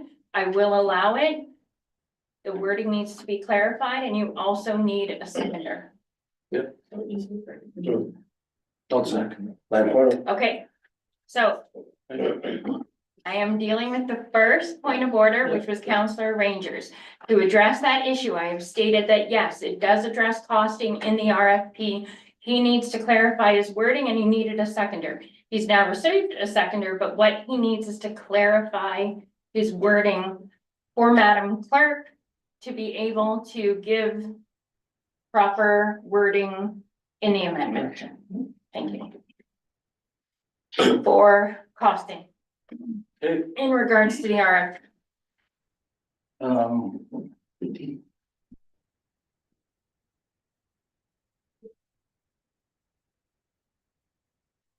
Simple. Like this is awesome. Yeah. For residential waste. So Counselor Owen, if you would accept a suggestion. Yes, I would. Okay. It appears as though you're trying to identify an investigation on costing of overflow garbage for residential waste. Yeah, that's wonderful. Okay, I'll move that. perfect, I will second it. perfect. And So that Janice first- will third it. So that first point of order from Counselor Ranger has now been dealt with. Counselor Shava, you had a point of order. Yeah, to you, Madam Chair, my point of order is, as much as I will agree with you, I think that motion will be, best served if you move it to notice of motion. Because I think we're getting out of, what we're really wanting to do, because we can't get an answer to that today. So why don't we just move it to notice of motion, then the director will have time to prepare, for it, because we're talking about dollars, they're talking about regulations, that's what I heard, and cost amount and all of that, for overflow. The charge for overflow, right, is that? No, that is not the motion on the floor. The amendment to the motion on the floor is, Madam Clerk, please read the motion again. Certainly. Moved by Counselor Rick Owens, seconded by Counselor Patrick Kiley, that the recommendation be amended to include, to be as part of the RFP, an investigation on costing of overflow garbage for residential waste. Okay, yeah, I withdraw mine. Thank you for that. Anything further on that amendment? Sorry, No, that's okay. Counselor Dykens. to you, Madam Mayor, what I did hear in part of the discussion is, do we have a policy? Like, so, like that's the part that. That's the part that I'm not clear on, and if we don't have a policy, how can you determine what's overflow? Like somebody gets two garbage bins and whatever, so that's all. So I do appreciate that question. That is a good clarification question. Because we don't have anything in place yet. Yeah. And because that is not the way the current contract runs. It would be something that would be brought back via staff at the time of that discussion of the RFP. Yes? Yes? Yes. So we'll be bringing back a policy in regard to that new RFP process. Thank you. Before I call the vote, I want to say that this is the most fulsome conversation this council has had in a very long time. And I know it gets confusing, but this is actually why we're here. And I'm super proud that we were able to discuss that in a very professional manner. And I would like to see more fulsome conversations like this on behalf of our community. Thank you to staff for your patience and to the public who was willing to listen to that. I do appreciate it. And this is, you know, why we are such a good team, because we can have these good conversations. So thank you for all of that. All in favor of the amendment? Opposed? None noted. Now do you have to vote on the whole? Yes. Okay, so now we're gonna vote on the whole thing. Okay, so I'll start with the original mover and seconder, and I'll read out in short form the amendments that have already passed. So the original mover, Councillor Casey Owens, seconded by Councillor Lad Shaba. Be it resolved that report number 2025 PW 005 entitled proposed changes for upcoming waste collection contract be received. And that council direct administration to issue an RFP for the new waste collection contract, incorporating the proposed changes to waste collection as outlined in the report and as amended. To include. To have commercial waste pickup reduced to 1 day per week, not on Mondays. To have residential pickup changed to every other week.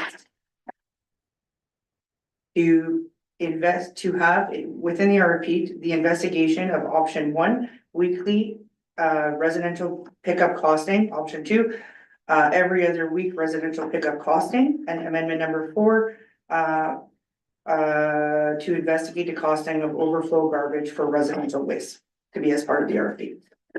Thank you for that, everyone. All in favor? Opposed? Item carried unanimous. Good work, everyone. Thank you. Item number 6.3, 2026 municipal election voting method selection. Jennifer Montroy, municipal clerk. Moved by Councilor Ranger, seconded by Councilor Owen.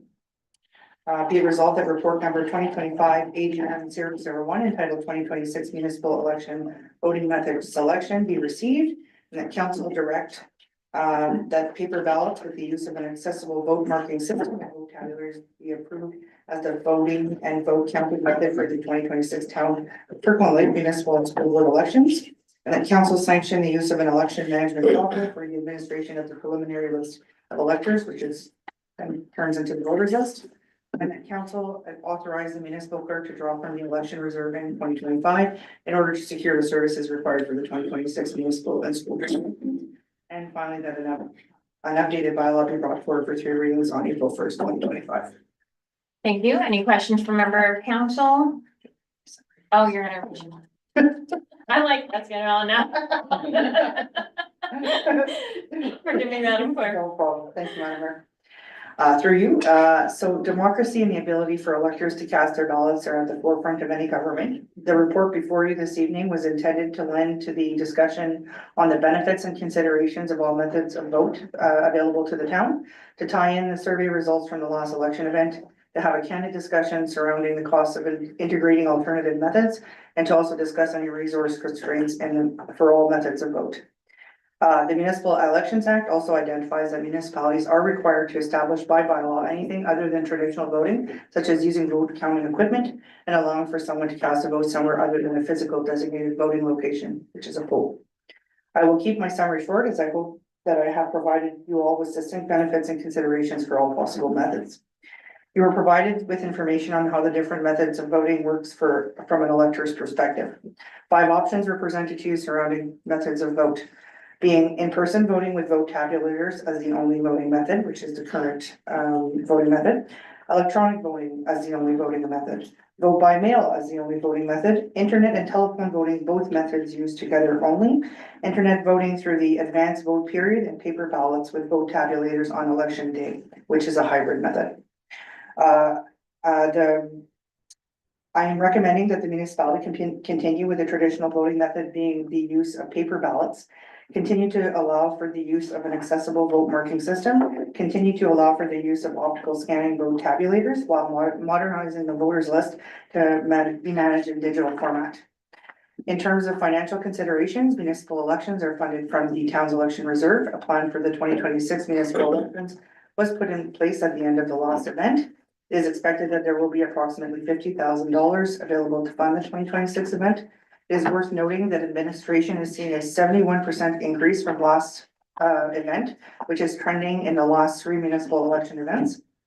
New this year, and an internet-based election management system is being considered to be procured to manage the voters list, making elector-driven changes in real time, and to allow cutting down on significant staff hours in preparation and appending to it through the funding in various voting periods.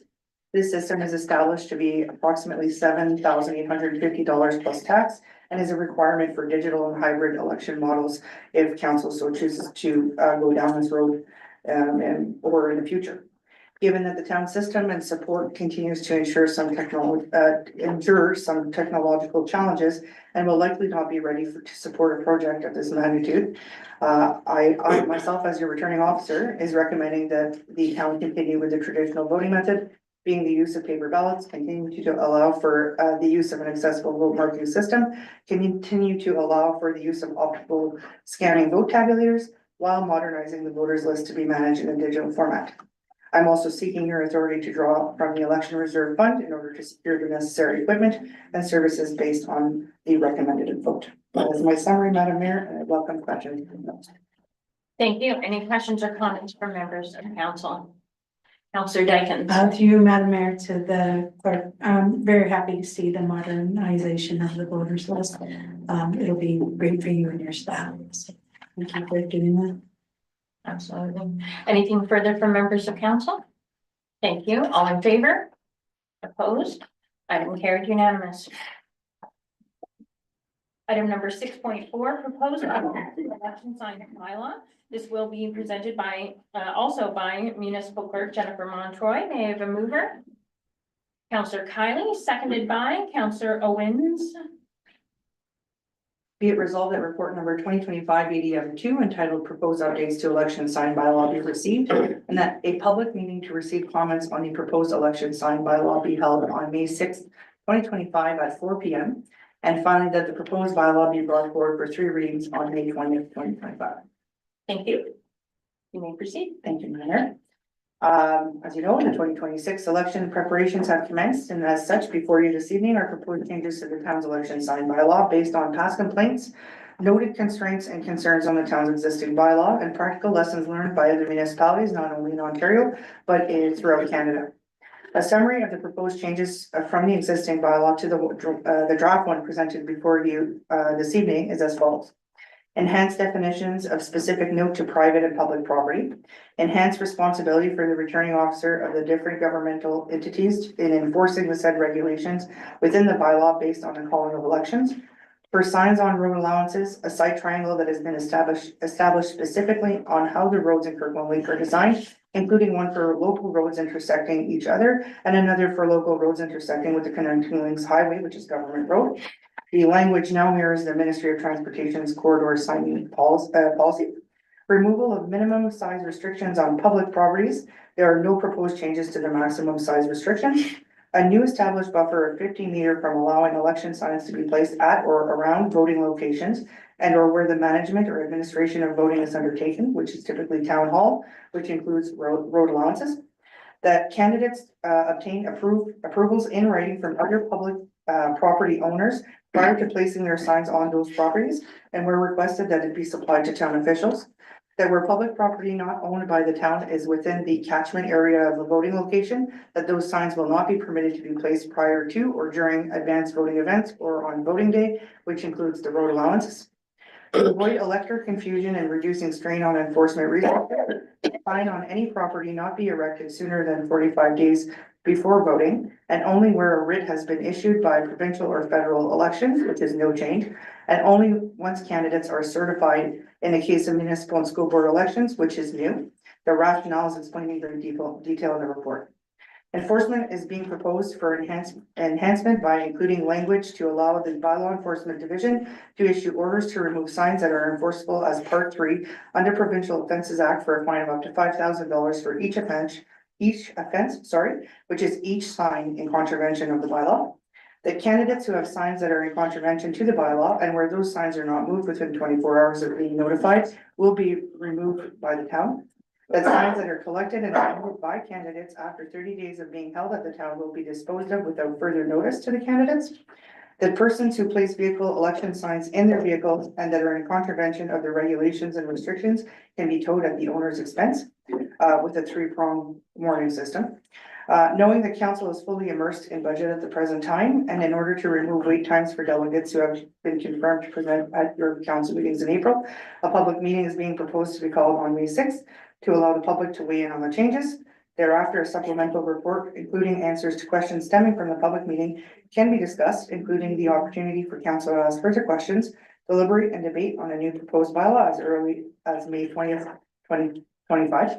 And although there appears to be some discussion surrounding the calling of a federal election very soon, and potentially prior to council making changes to their existing bylaw, it will have little to no impact other than the minimum size of signs allowable on public property, which hasn't been an issue in the past, as signs have typically been oversized on public property for that type of election.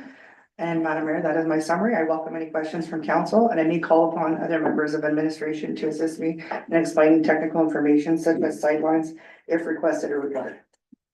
Thank you. Before opening the table, I just have one question.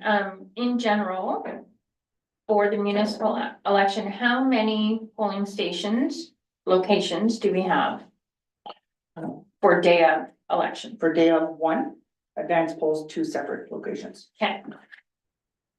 Second question to that, knowing that the location is in general, branch 87 of the Legion, what area, 50-meter is very abstract to me, so can we have a description of how far away that is?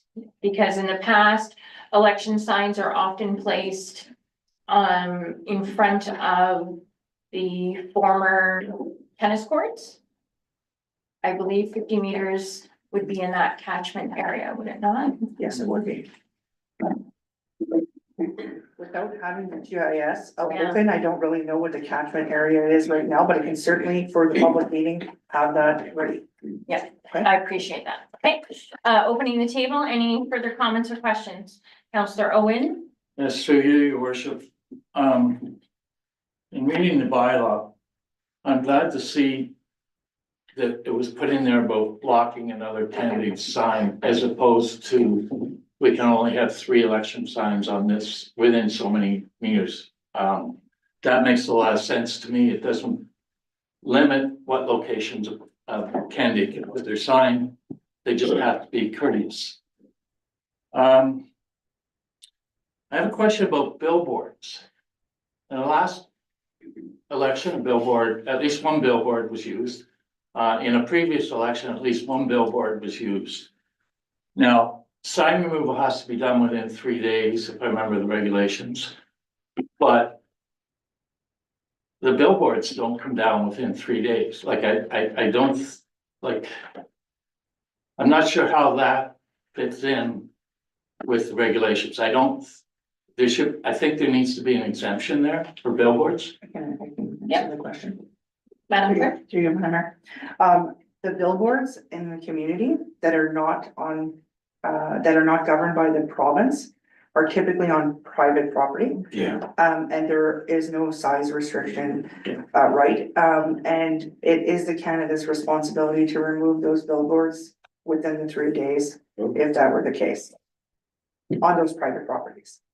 In terms of the province's deadlines for removal of the signs on their road allowances, we defer to the province's contracts with the candidates.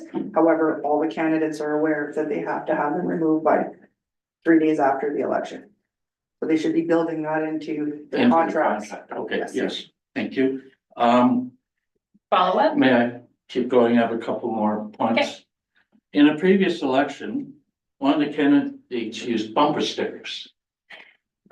Now, if I were to use bumper stickers and that person was to park in a municipal parking lot and have their vehicle towed, I mean, that seems a little unreasonable. And I'm not saying, I'm just, and the reason I remember it is because one guy had it on his truck for many months because he couldn't get it off once it was stuck. But I don't think it's reasonable to put a blanket thing out there that you can't park in a municipal parking lot when you're giving out bumper stickers that says vote. I just don't see that as reasonable, and I just can't go along with that. I can provide some Yep. information. Through you, Madam Please Mayor. do. So there is a section of the Municipal Election Act that identifies that the municipality has to remain unbiased in elections. And we own property, and which means we also have by law required to have a use of election resources policy that clearly delineates that we will not have any campaigning materials on any public property owned by the town. In my summary, I identified that if somebody were to be in contravention and have an election, a vehicle election sign, they would go through a 3-pronged process. So you're being notified the first time, you're being notified a second time, and you're being notified a third time that you're in contravention to the bylaw, and then towing would be considered. Okay, well, I hope the spirit of the law is enforced and not the letter of the law. And I have one more. And I was writing questions down as you were speaking, so I'm not sure that I heard right and I didn't see it in the reading. But did I hear you say that written permission was required for signs on private property? It's not for private property, it's actually for public property that we don't own. So for example, if a candidate wanted to put a sign on the MNRF's land or a land that is publicly owned outside of the town owning it. Okay, There's been some concerns in the past election. I've got a lot of calls asking me, well, how come they can put it Yeah. on public land here? I said, well, that's not my jurisdiction, that's somebody else's jurisdiction. So now it identifies that there's a mechanism in place that says you're to ask that person to put the sign on their land. And if there is a complaint, I have the method of asking for confirmation that there was, permission granted. thank you. Like I say, I was writing and I just want to thank you for all the work. I know during the last election, there was a lot of problems with signs. And hopefully with the new bylaw, most of those problems have been addressed and we'll see what happens next election. Thank you. Thank you. Anything further from members of council? Nothing further noted. All in favor? Opposed? None noted. Item number 6.5, 2024 annual accessibility report. May I have a mover? Councillor Ranger, seconded by Councillor Shava, and this also will be presented by Municipal Clerk Jennifer Montroy. Be it resolved that report number 2025 ADM 03 entitled 2024 Annual Accessibility Status Report be received for information. Thank you, Madam Mayor. So through you, the annual accessibility status report is, as always, the mechanism for council and the public to be brought aware of the town's progress in preventing and removing barriers as outlined in the town's multi-year accessibility plan. This is also the manner in which the town is able to identify that it is meeting its requirements under the AODA, which is the Accessibility for Ontarians with Disabilities Act. After consultation with our senior management team, the 2024 report before you highlights the town of Kirkland Lake's continued commitment to accessibility, specifically on the measures taken in the implementation of provincial requirements this past year. Some notable mentions are as follows: the installation of a curb stop on Tweedsmuir Avenue along Civic Park, installation of barrier-free doors at Public Works and Development and Enterprise Services Department's office building, which is at 1 Dunville Road. 10 stop signs and 4 no parking signs replaced due to visual fading. Installation of pedestrian crossover on Highway 66 at Burnside intersection, including audible sensor system, accessible pedestrian signals. Installation of 2 change tables in the arena washrooms at Joe Mavernack Community Complex. Reinstatement of the Community Services Department's monthly seniors newsletter, disseminated in 2 formats now, digitally and regular mail. Continued the community improvement plan, which is a building renovation and improvement grant, which provides financial support for the building owner and business operators to take advantage of building and facade upgrades, including accessibility improvements. Continued replacement of LED lighting at various internal and public town-owned facilities. Standardized advertising for communication from the town, and continued improvements to corporate forms and documents in accessible formats. As was noted in 2020, in the 2025 corporate business plan, a new multi-year accessibility plan and corresponding policies will be presented to council this year. Accessibility concerns noted in 2024 were as follows.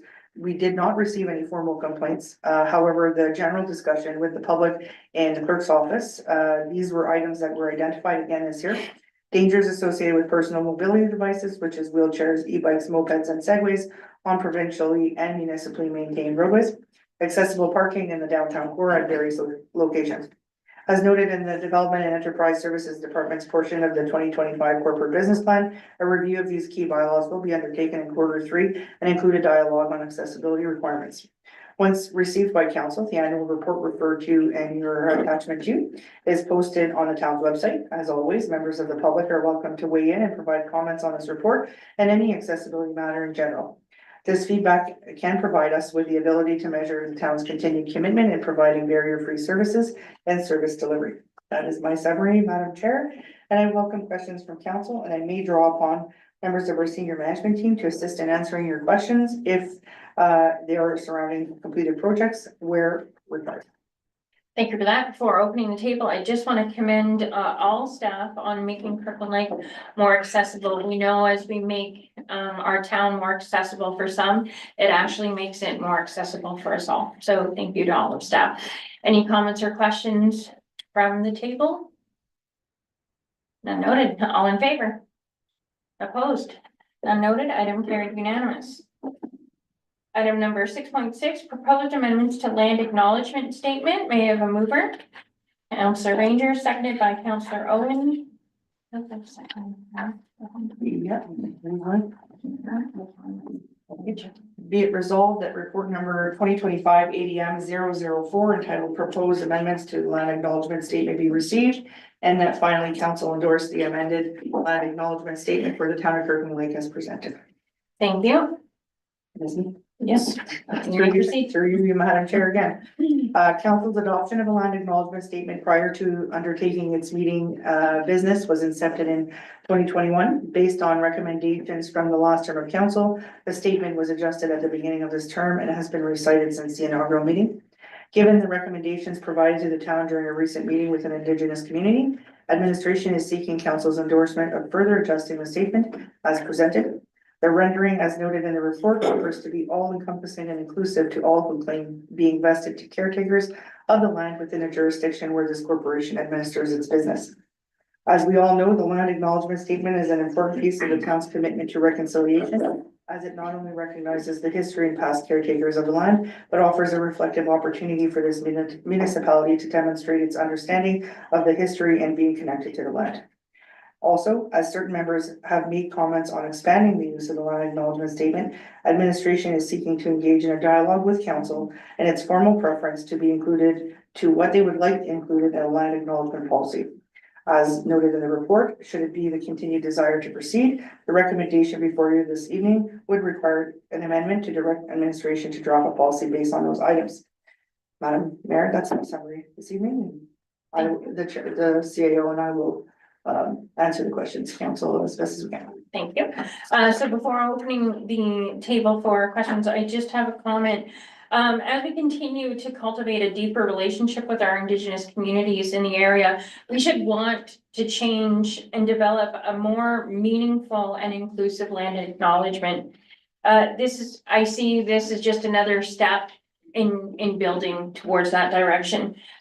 Personally, I look forward to bringing more partnerships with our Indigenous communities, and look forward to all of our business dealings in the future. Any questions or comments from council? Councillor Ranger. Thank you, through you, Madam Mayor. I think, for some, change is slow, and, we have to be open and reflective that as hopefully more reconciliation and recognition of land's original stewards, our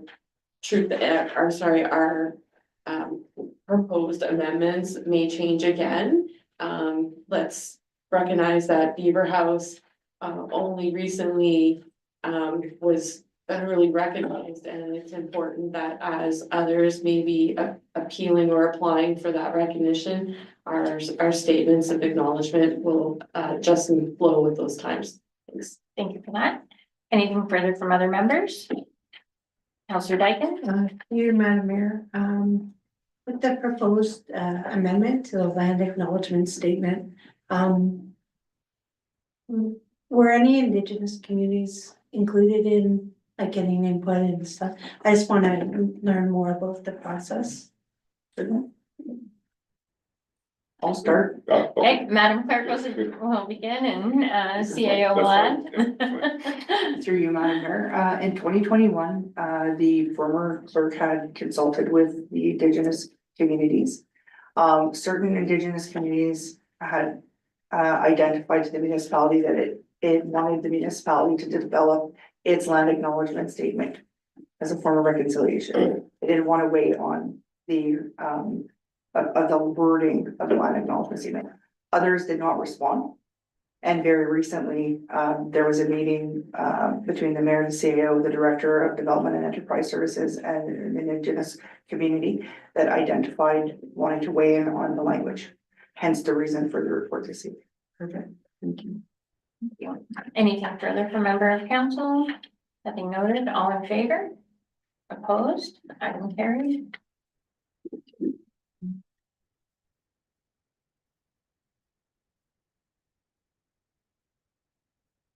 Item number 7, considerations of notices of motions. Item number 7.1, Councillor Rick Owens, safety improvements at the intersection of Second Street and Allen Avenue.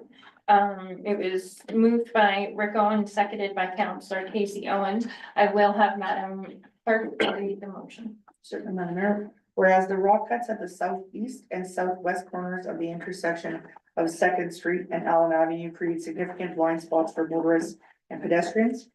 And whereas the intersection is within a community safety zone, elementary school children using this intersection are unable to see approaching vehicles, and drivers cannot see pedestrians until the last moment, posing a serious safety risk.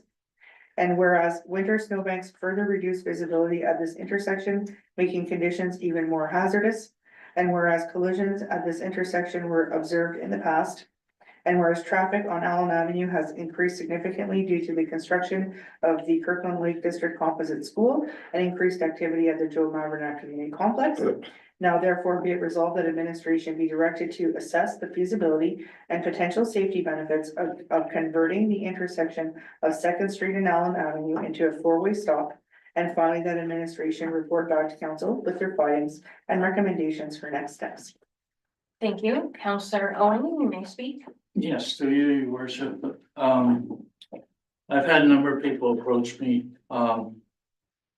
since this motion first came to council.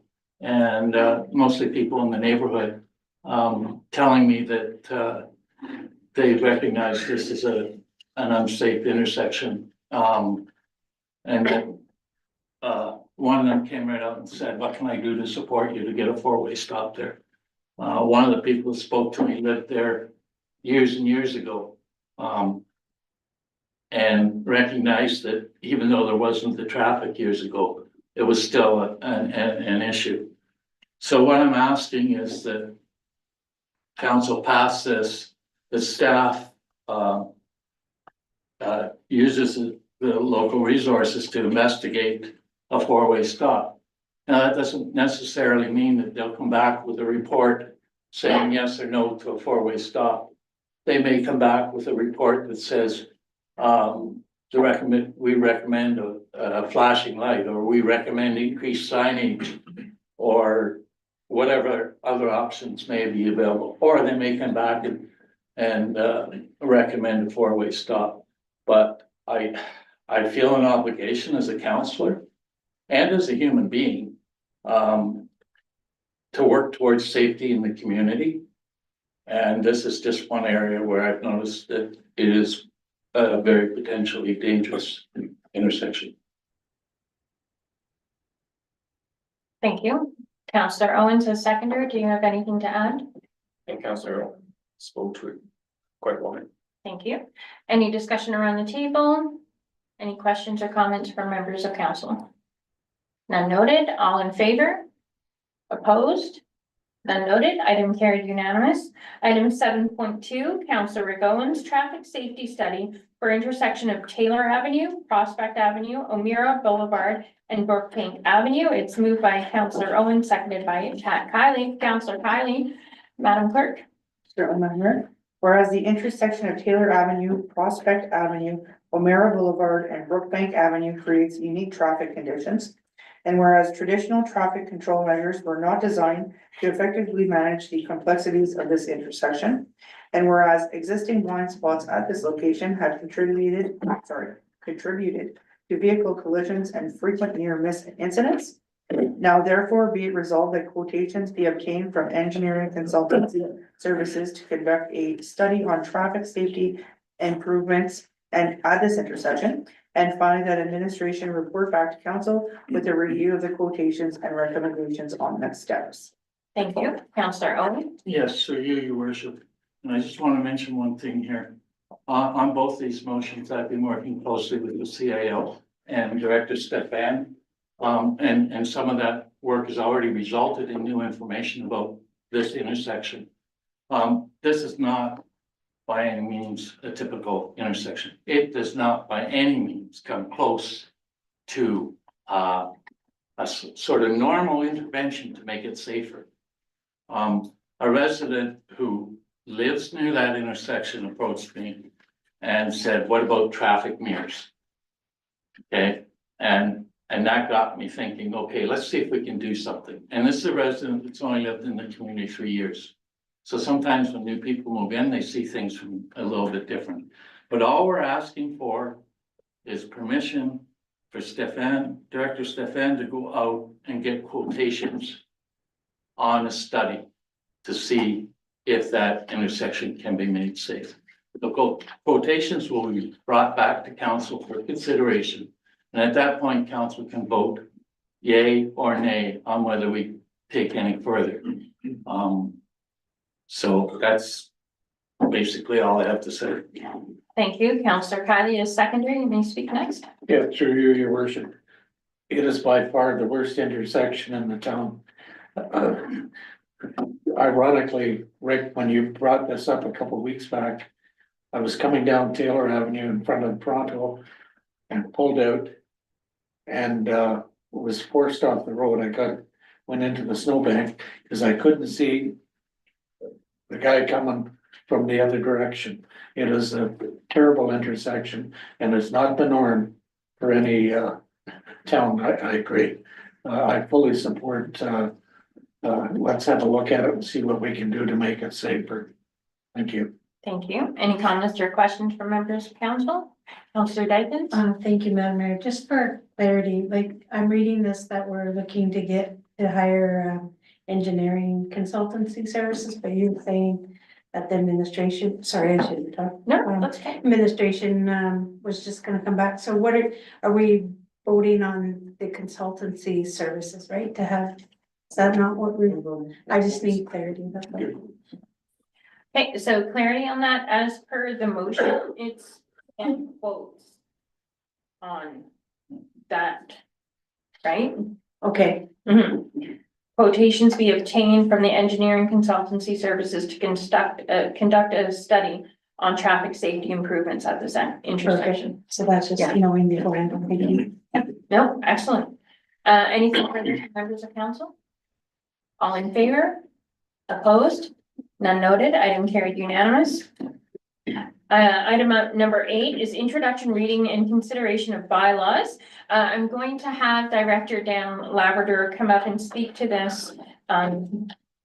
Give us updates on information we've received. Thank you, Director. Oh, yeah, let's do that. Moved by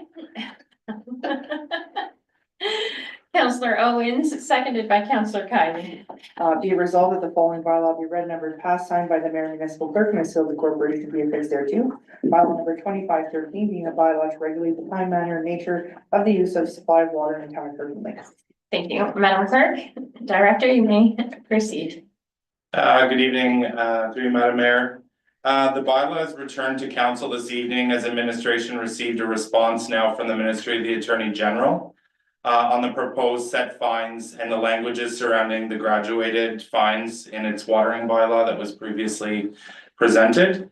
The recommendation was that the bylaw's recitals be adjusted to reflect the proposed graduated fines so that 2 separate fine schedules can be reviewed by the Senior Regional Justice for approval, and that's in accordance with the established guidelines that are set out. As such, the previously established bylaw would be repealed by the one before you this evening. Thank you. Thank you for that. Any questions, comments?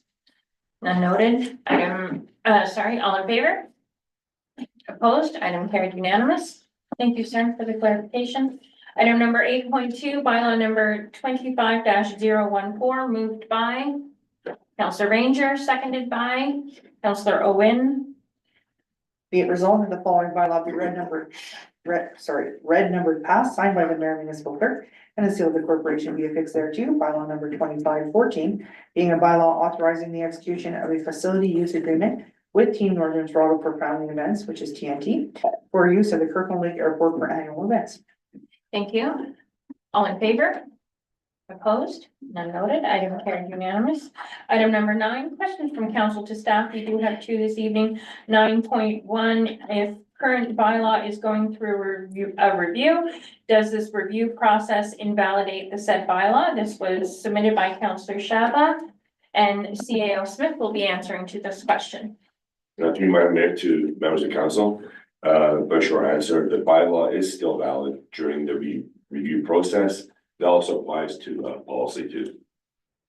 Thank you for that. 9.2, also submitted by Councillor Shabba. Can administration share with us the town's mitigation strategies for the anticipated spring snow melt and surface runoff? To Madam Mayor, to members of council.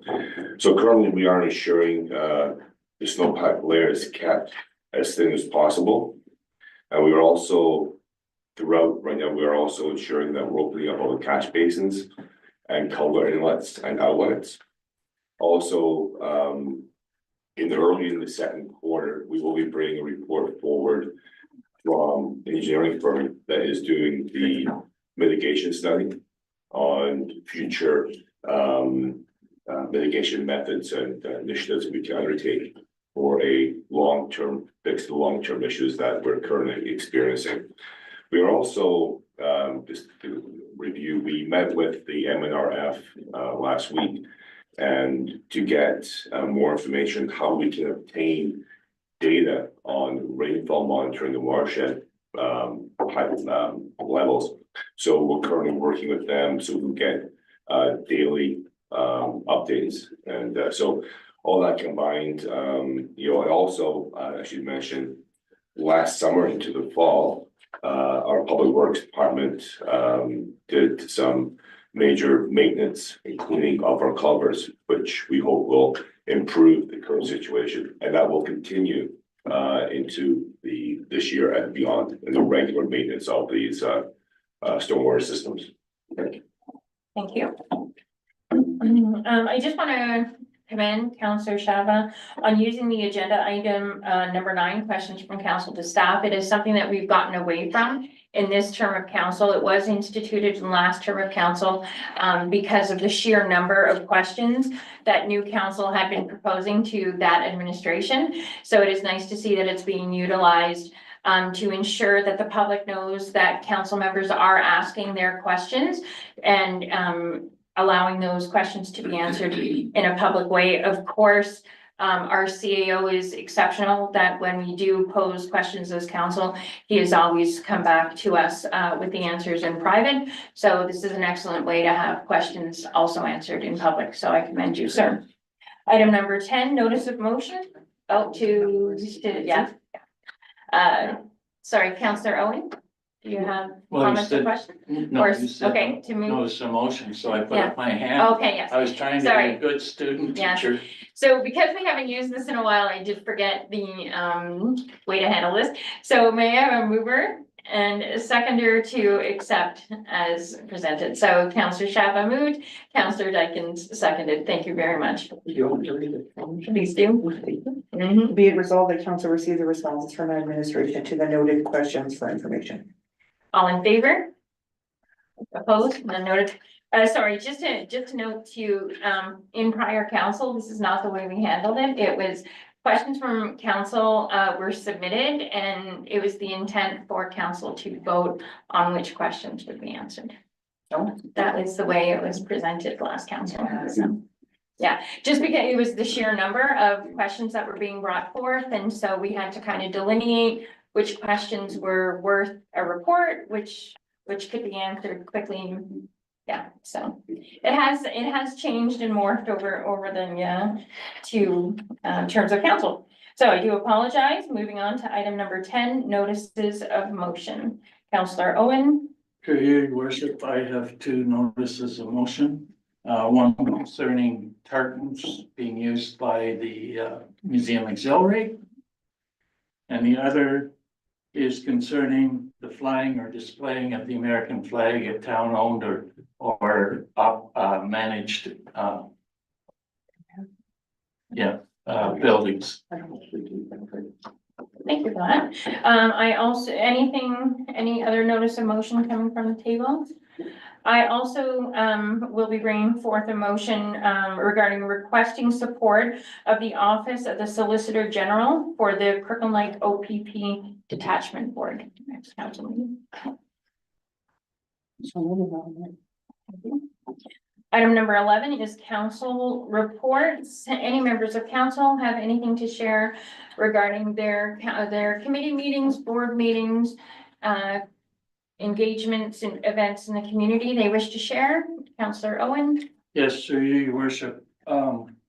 It seemed appropriate to bring this up at a public meeting tonight since we were dealing with the land acknowledgement. I just want to congratulate the new chief, or the chief and councillors at Natachwang First Nation. They just had their election.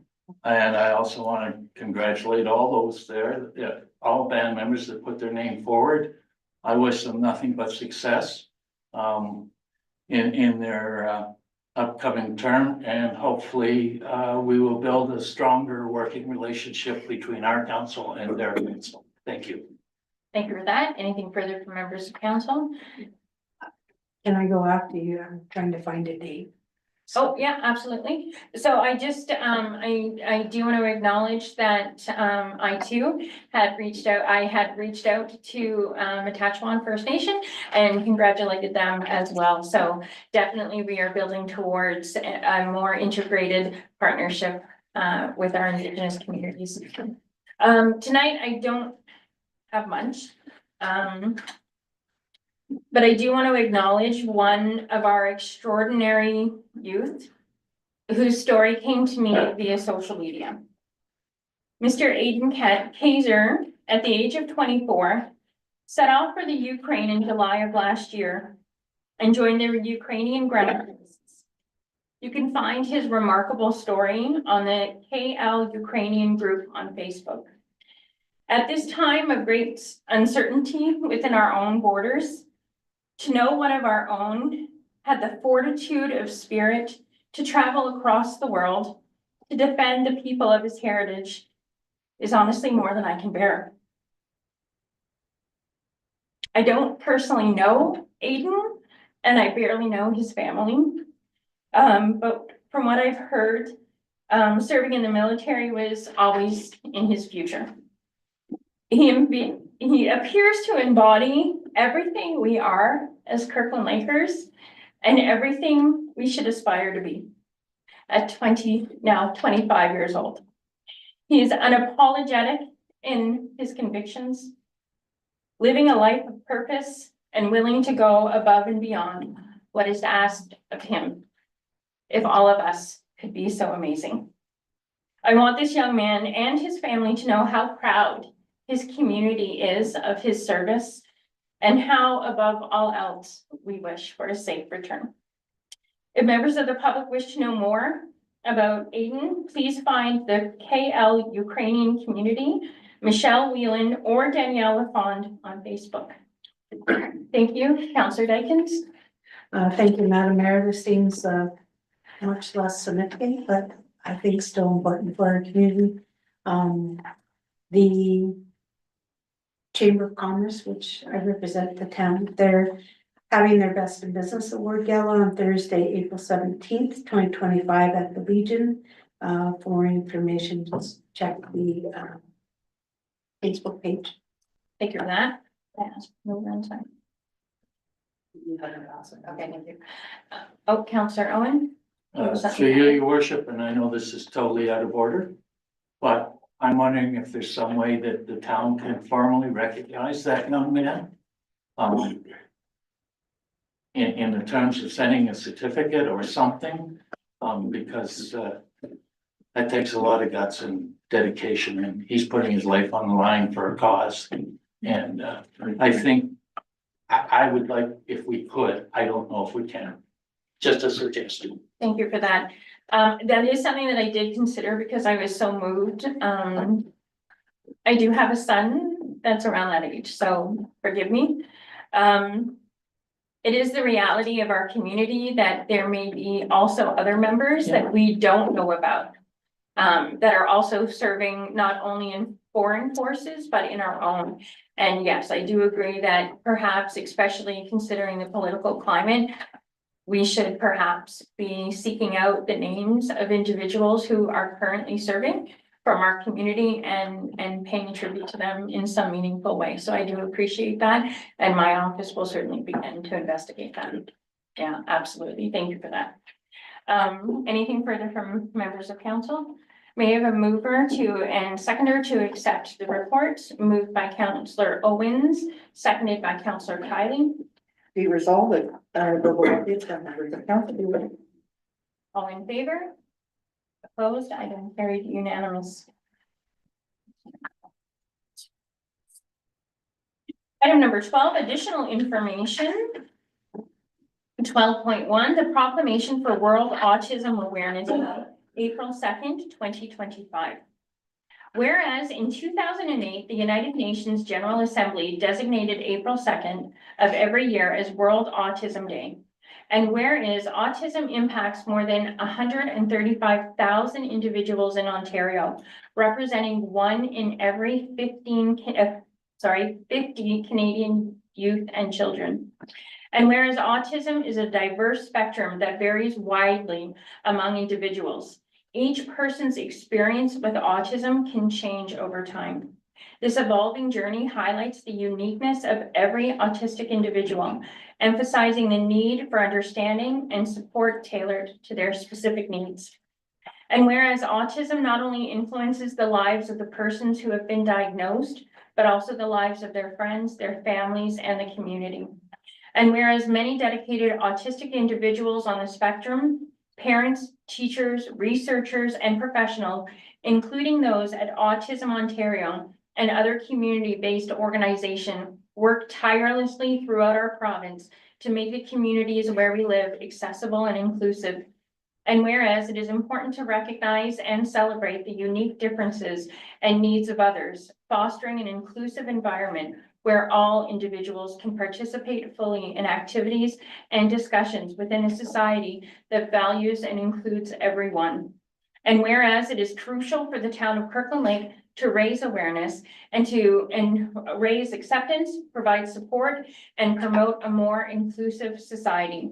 Now, therefore, I, Stacey White, Mayor of the town of Kirkland Lake, do hereby proclaim April 2nd, 2025 as World Autism Awareness Day in the town of Kirkland Lake. Thank you. All in favor, mover. Councillor Ranger, seconded by Councillor Owen.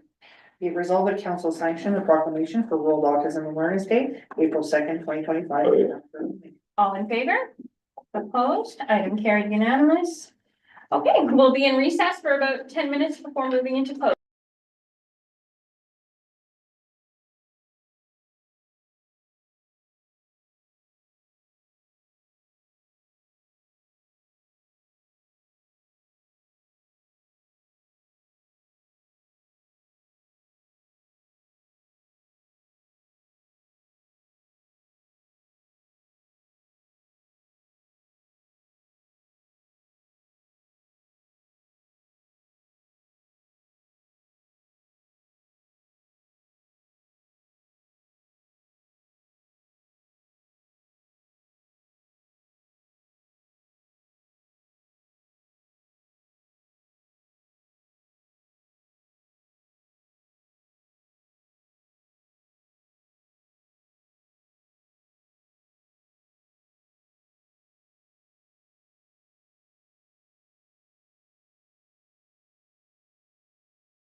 start, folks?